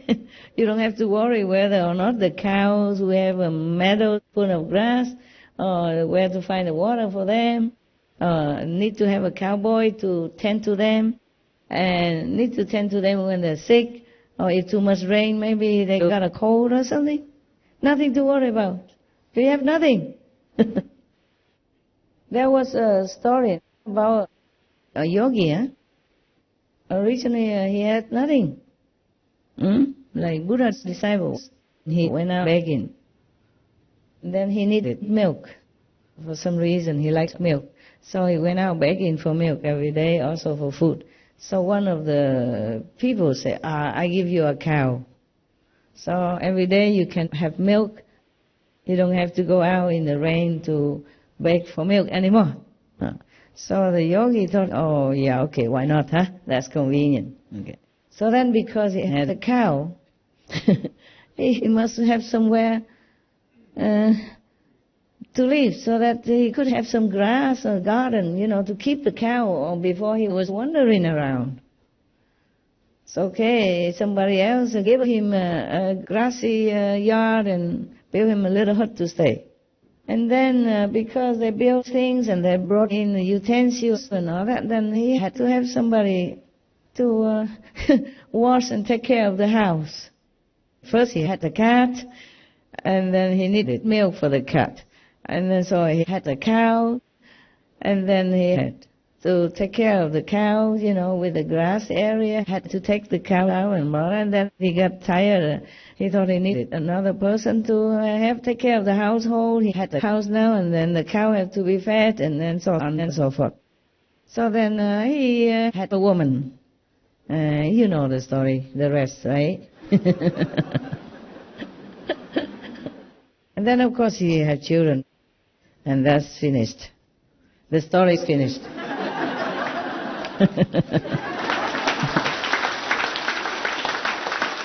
No, I was wrong. I mean, he is completely finished. So, the more you have, the more trouble.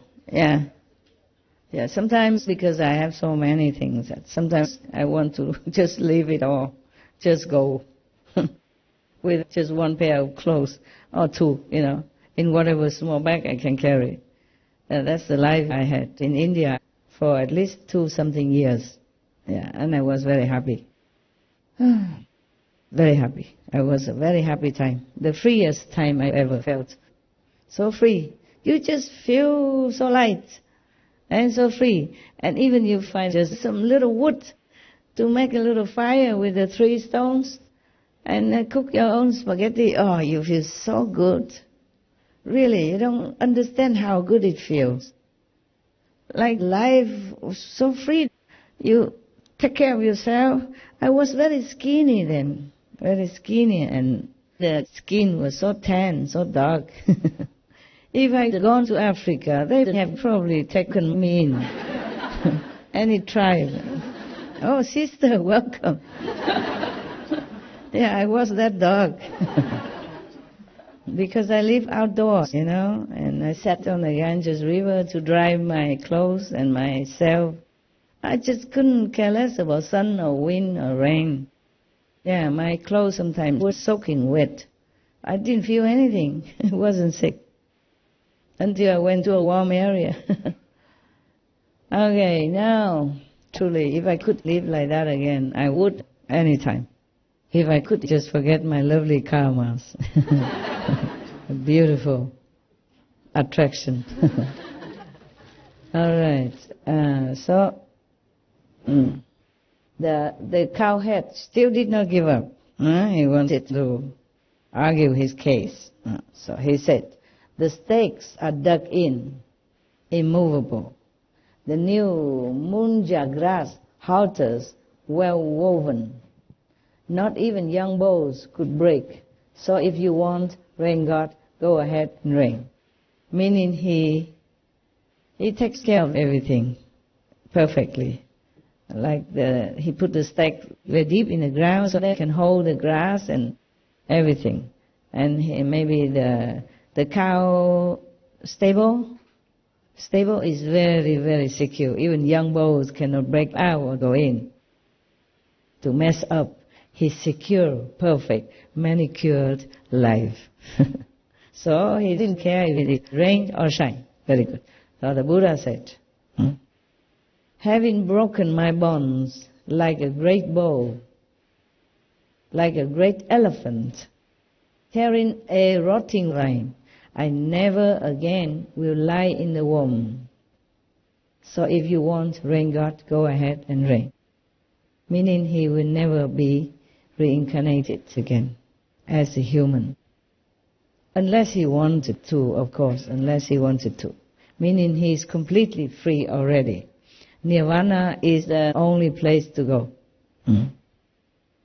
I never again will lie in the womb. Wow.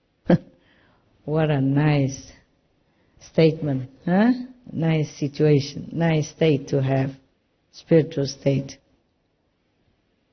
Instead of worrying about the bow breaking out of the stable, Buddha broke his own prison, his own bondage.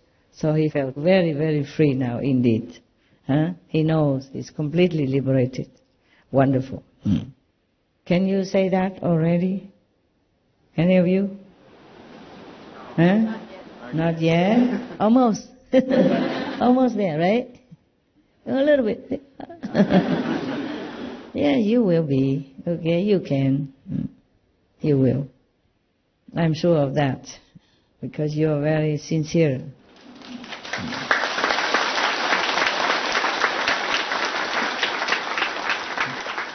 Just sooner or later. Huh? Okay, you'll be free.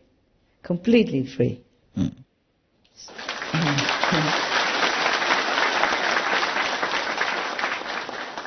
If you don't commit any great sin, like slandering the Buddha, hurting the Buddha, or the Sangha, or if you don't lie about your spiritual level, to cheat others, to profit yourself, or to gain the worship of your followers, for example, if you don't kill anyone or any beings, then no matter how lazy you are, I can always help you to bring you up to my house, my new house.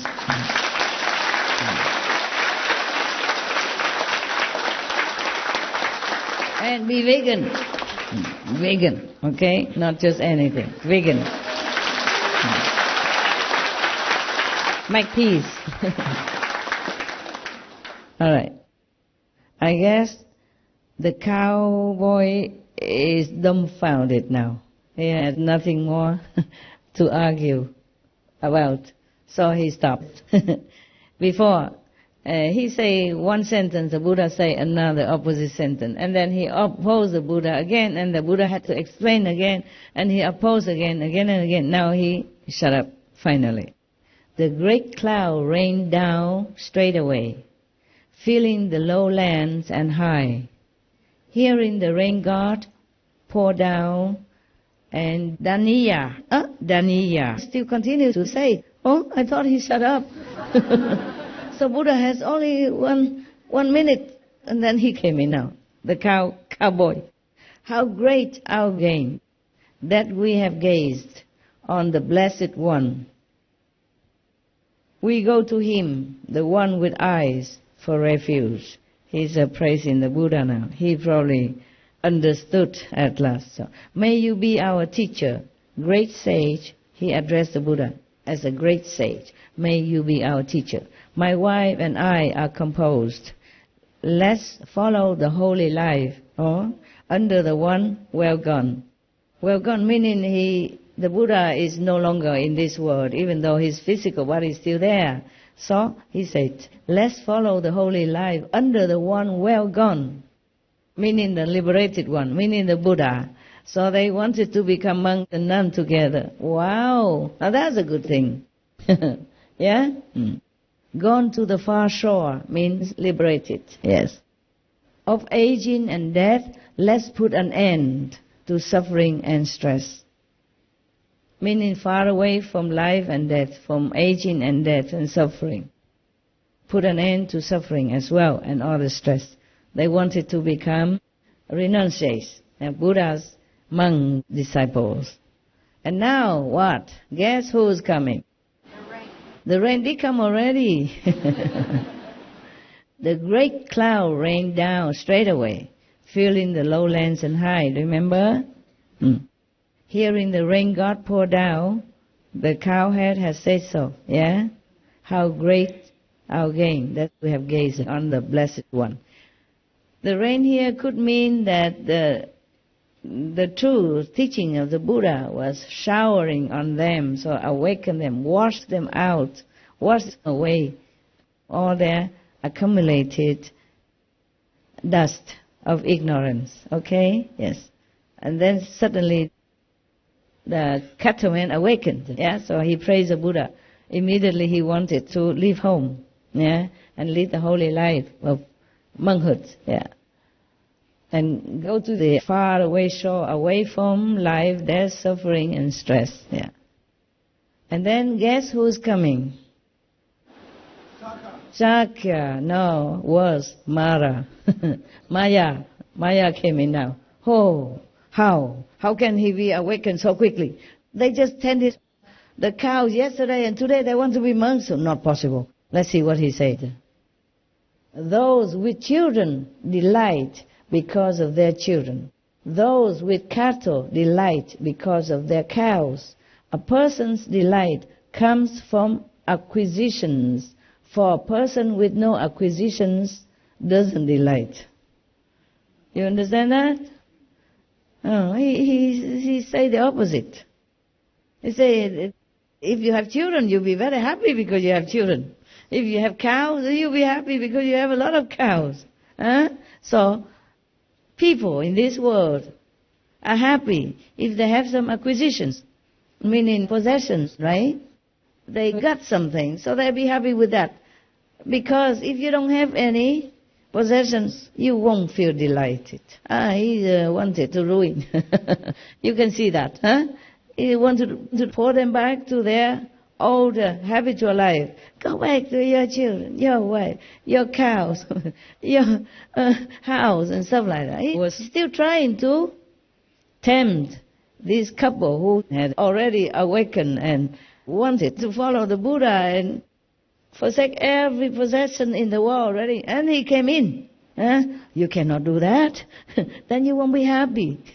You must be happy if you have children. You'll be happy if you have cows, if you have possessions. Because the beings will not be happy without any possessions. Blah, blah, blah. So the Buddha said now, countering him, those with children grieve precisely because of their children. Oh, they make trouble sometimes. Those with cattle grieve precisely because of their cows. A lot of work. Take care when they're sick and a lot of tending. A person's grief comes from acquisitions. For a person with no acquisitions doesn't grieve. Yeah, nothing to lose. Right? Okay. End of the story for today.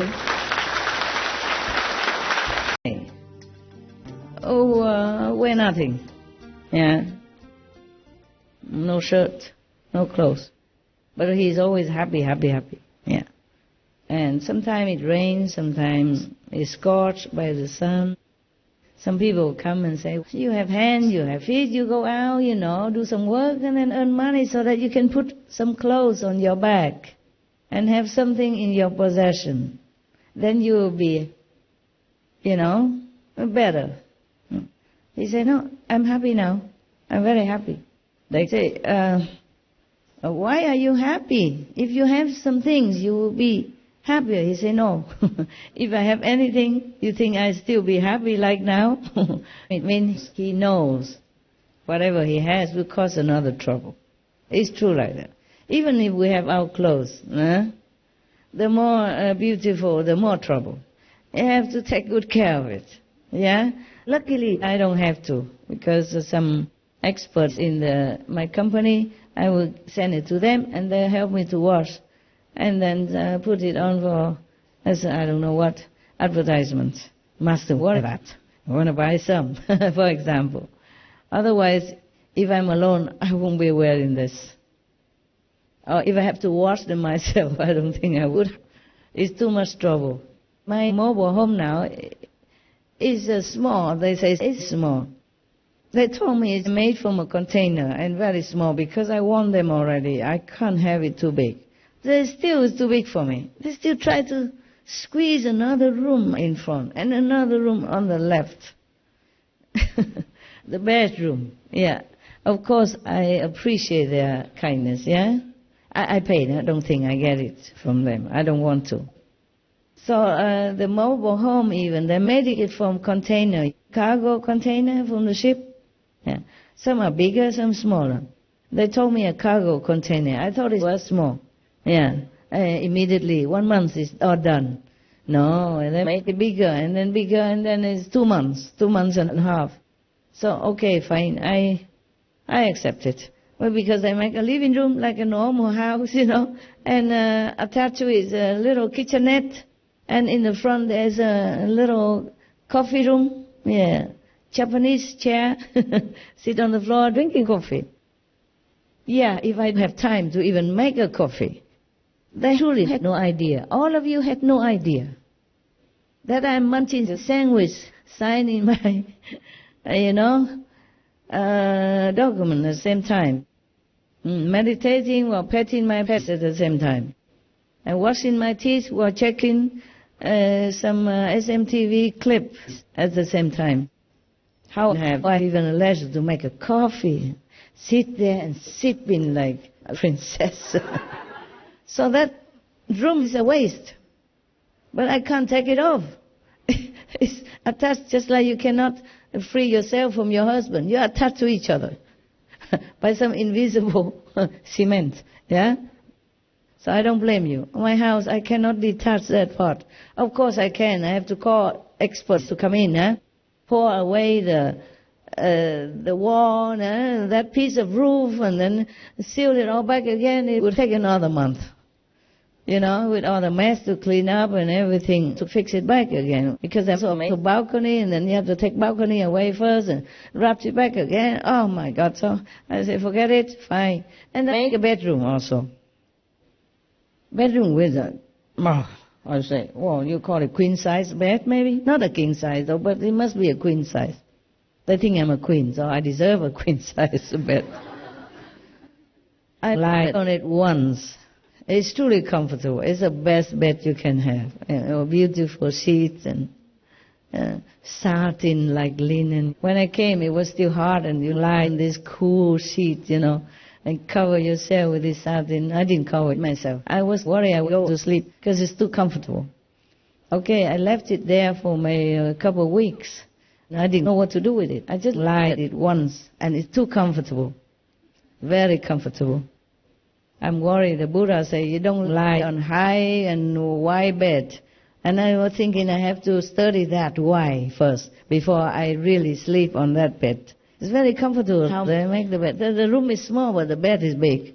And even yes, a little sofa, small reading chair and a table. Very nice. Truly very nice. Very simple, yeah, but nice.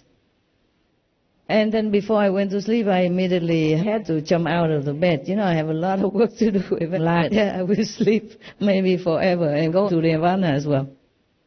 So after moving all my dresses and stuff, into the new house, I was still thinking where to put it. First I put them in the new cave, yeah. And then later I say it's too far away from the main house, I can't afford to keep running back and forth. Maybe I forget the lipsticks, or I just draw only one eyebrow and forget the other. Then I have to run again to the cave to get a pencil. Yeah? And if the pencil is broken, then I have to, etc. Yeah. And the bathroom is in the middle, and so if I go in and out, and if I wear this kind of beautiful dress, the rain will rain in. I cannot say, go ahead and rain, God. I'm going to the meditation hall now, just rain, Yeah. It's so very inconvenient, yeah, because my time is really very tight. So I took out the bed with some little regret, I have to confess, because I tried once, a few minutes, and it's really comfortable. For a long time I didn't have this kind of comfortable physical feeling, especially when you're older and your bones kind of don't stay where they're supposed to stay. So in such a bed, it's really regulated, very comfortable. So I was also afraid that I would be too comfortable. Because if I'm too comfortable, I might not be able to remember other people who don't have enough comfort. So out it went, out, yeah. And then I put all my dresses and everything in there, next to my working office. So it's convenient, Because I work sometimes and then I take a little break or something. Then in those few minutes I can go and arrange my things, because it was not arranged when it first came. It was all in suitcases and bags. So it was very convenient. They moved all the things in a long time ago, but because it's in a cave far away, and when I work, and in just a few minutes I can just go there and then come back again to work, and But if it's next to my little office room, the office is about 2 by 2, about the size of this platform. And next to it is a room a little bit bigger, and I put all my dresses and things I need there. Yeah, very convenient. And in no time, I fix it. I can arrange everything. Before, it's been laying there too long. Because out of sight, out of mind, I'm too lazy to go. Originally, I wanted to live in the cave. That's why I brought all the things there. But then the dogs are with me. In the cave, there's less room with all the dresses and table. Makeup table, and hats and shoes. Is not enough room for dogs and me. So I thought, okay, I have to sacrifice the cave.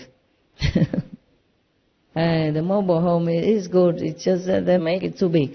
I mean, it's not big. It's good. Actually, it's not very big. Just it is good for dogs to also be in there. In the beginning, when I came, it was all empty, Even the small room looked very big, yeah. And the Japanese room is also about this big, the desk here, the platform here, about that big. It's a nice house, actually, truly. It's just that I really feel like I should just live in a small cave or room somewhere. They cheated me, they told me just a small mobile home container, master, just a container. So I thought like the container we had before, small and simple. But they made it into like a house. It looks like a country house, very nice. Yeah, they put a roof on top of it. So it made it like a real house. The container is only square, and maybe rectangular. But they put a roof on it. And they cut the wall to make a house and windows. Yes, and inside they make some padding or some kind of, looks like column, Roman columns. Italian. A half and patch it on it. It looked like a very a good house. Not quite rich, but very decent. Well decorated, yes. Okay, now you know my secret. So the rain God can rain. I go. Did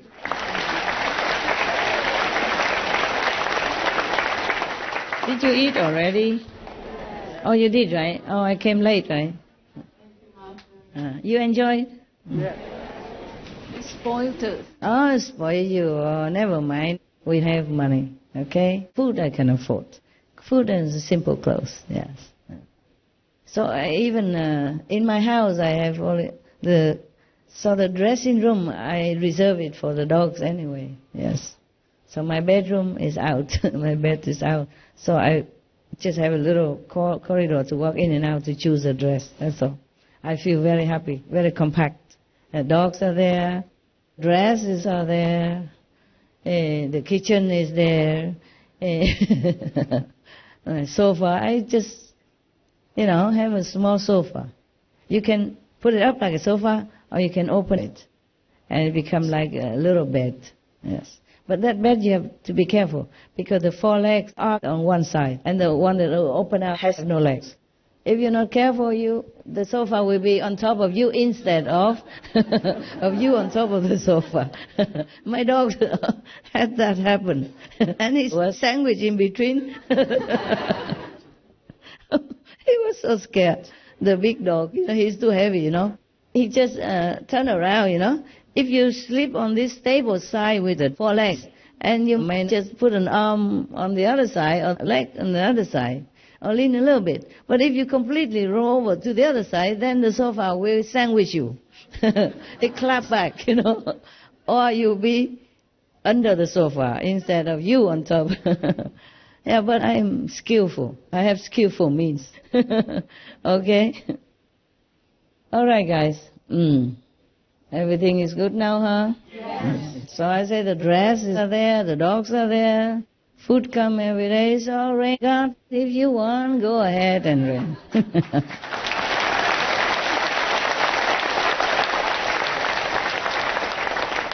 I feel a little bit more settled now. When I first came, so many bags, so many suitcases, and I had to do it myself, I don't want anybody else to do it for me, because then I might not be able to find what I want, Number one. Number two, I prefer to do things myself.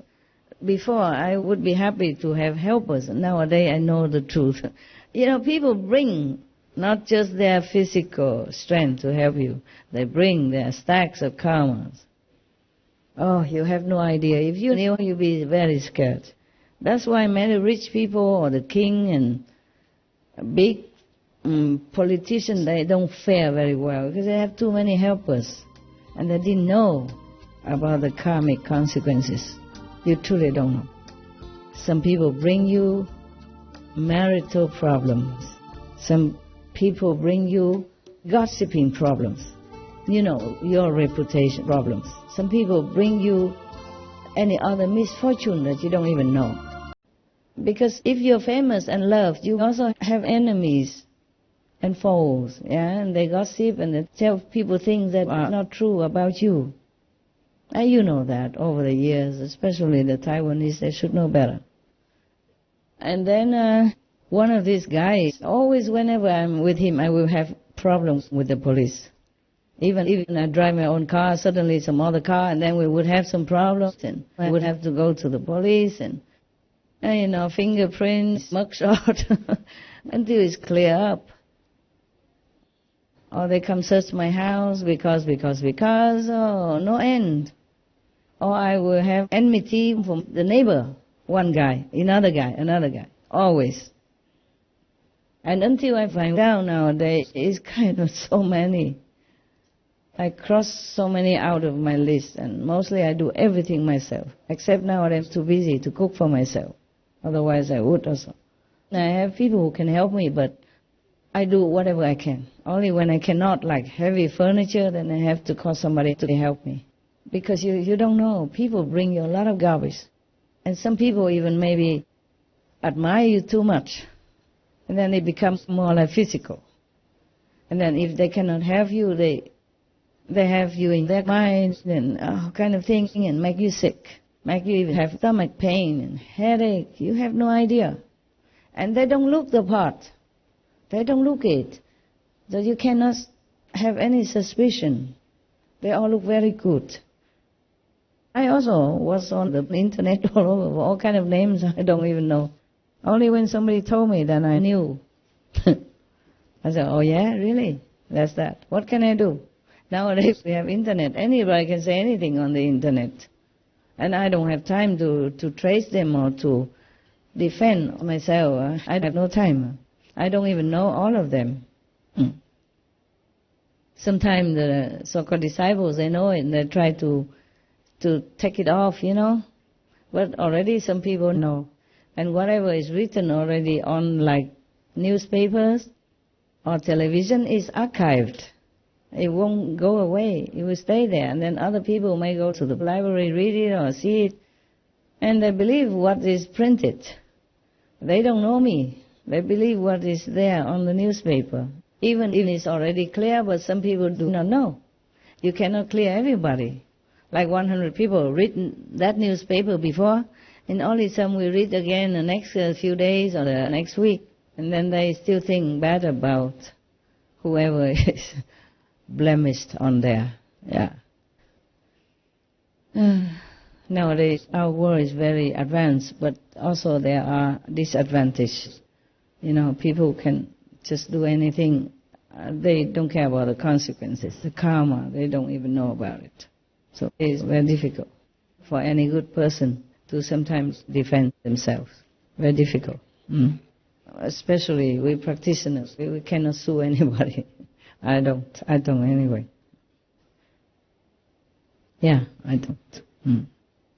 Also, I don't have time. Even if I wanted to sue somebody to clear my name, I must also have time. So don't be too proud if you have a lot of servants in your house. You never know. Sometimes suddenly you have problems, you have disaster. It could be caused by their karma. And some people bring disaster into your life. They don't look at it. They're very diligent and working. They don't know. Some people bring it into my life. That's what I know. Your life I cannot trace and tell you, but my life I know. So many problems. That's because of the so-called helpers around. Some people bring problems with the police, or even if I can drive well, suddenly I have an accident, for example, like that. So police have to come. Or my car breaks down or something like that, and I have no choice but to stay there to wait for the police with all kinds of information, etc., etc. And maybe the opponent makes trouble and wastes a lot of time. And some people come, even sometimes they practice, but they don't practice very well. And their hormones override them and also make trouble for me. Yeah.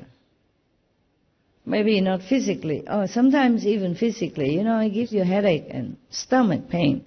It's too vicious, too zealous, You cannot always defend or do anything against such an invisible attack, especially when you did not expect it.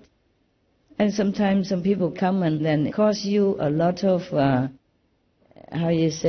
reputation loss, yes, or money loss, a house or land loss. It happened to me over these years. I cannot remember everything. Yes. Money loss, okay. Land loss is not bad. But reputation loss is sometimes really big. Not because of my name, but it hindered my work, making a lot of people misunderstand me and make a lot of trouble for disciples as well, for my work. But you can avoid all this if you are a master. If you're a true master, there's nothing you can do about it.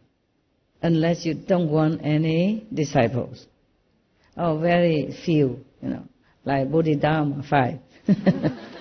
The other just followers, 5 disciples. Yeah. Many masters didn't have a lot, didn't have. They don't want to. They know. Just troublemakers. It's okay to have disciples, to help them, but some they don't practice at all. They just want to come and stick around because they have nothing better to do.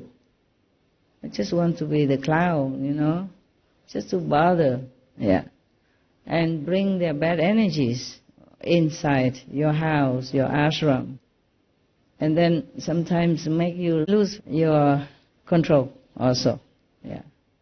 And then people would think, oh, what a bad master, huh? Yelling like that. But in India, they don't care about this.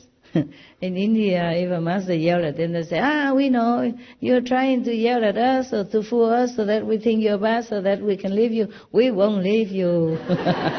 They know all these tricks already, Indian people. Right? Right, Indians? Okay? Yeah? Correct, right? Tell me. They don't care all these things, whatever the papers and the TV tells. Yeah. Even my previous master has got big problem in 2012. What did they do? What did he do? He didn't do anything. No, he didn't do. He has his disciples, some of his disciples built some houses over there nearby, houses, like a villa. Gave him houses? No, and they are selling to outside people, whoever wants to stay nearby. Like, in our ashram is there, outside nearby, some other disciples wants to buy a house and they can live there and come to ashram regularly. Yes. Like that, the other disciples, some group of disciples did that. So he got bad reputation because he is doing that real estate business. All his, fame gone away, and TV and newspapers has made big mess Just for him. Just because some disciple bought some house nearby him? The group of people make a real estate business out of it. Oh. His disciples. Thinking that the master was making business. Yeah, and the newspaper, TV made him big mess. What for? He care about houses. This master is behind all of this real estate business, all that. No need. If he wants, the disciple will offer how much money he wants, how much he wants. He doesn't have to make business. If you're famous master, you can ask disciples to donate all the time. I'm the only one who doesn't ask. Oh, not the only one, but I'm the one of those who doesn't ask. But if you're famous, like her master, for example, and in India, they follow all the time. And they give him anything he wants. Build houses or palace for him if he wants. So he has no need to make any business. The master didn't have any problem. He didn't have any profit out of it. But of course. Because of the other because disciples, of that, the group of disciples, his bad name. he got bad name. And we are also stuck in that real estate business. Yeah, I know. We bought houses and we were stuck. Oh man, what for? Does he need that? He doesn't need anything. If he just say one word, he will have millions in no time. Yes. In India, there's a beautiful holy woman guru. She only hugs people. People give her millions. Yeah. She didn't even ask for it. And she used it just to donate out again, or to build houses for her disciples. These people, they don't need money. They don't care. Yeah, they see through or whatever illusions of this world. So that's wrong. People should know, if he's so famous, he doesn't need to make business anymore. Okay, you know already. Yeah. It's similar things all the time that happen to me. Yeah. And worse, yeah.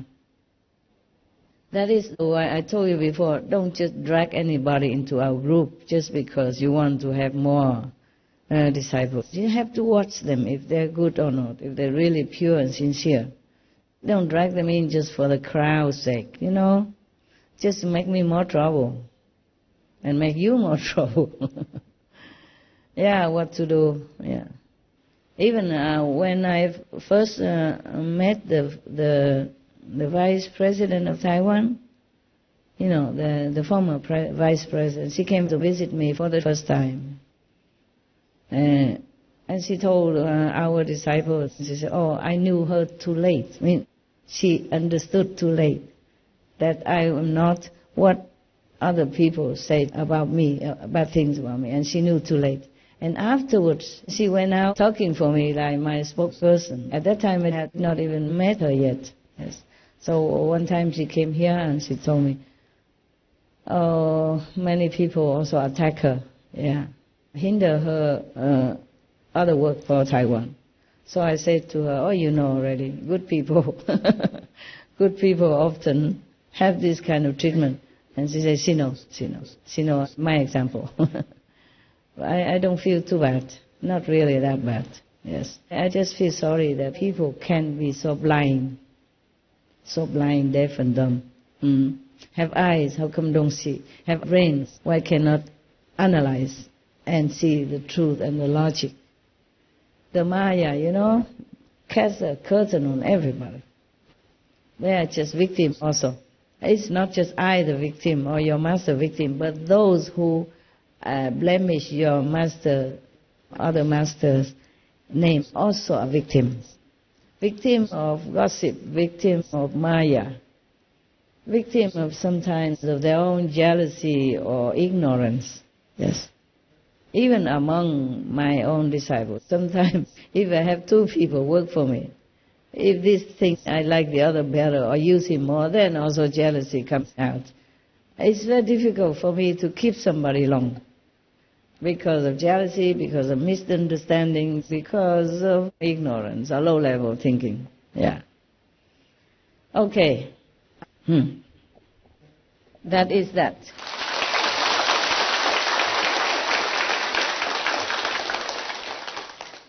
If you please go down and sit below there, I meditate with you for a while and then I won't walk over your head. You sit where you are, only in the middle, just one little catwalk for me, yeah? You can sit around here, huh? Yeah. We meditate for a while, yeah, symbolic. Then I go back and do my work. I still have a lot of work every day. The reason I told you that I have a lot of work and I have no time is so that you know, so that you don't feel like, Master, why you don't sit with us? Why don't be with us longer? Why don't come eat with us? Why this, why that? Huh? All right.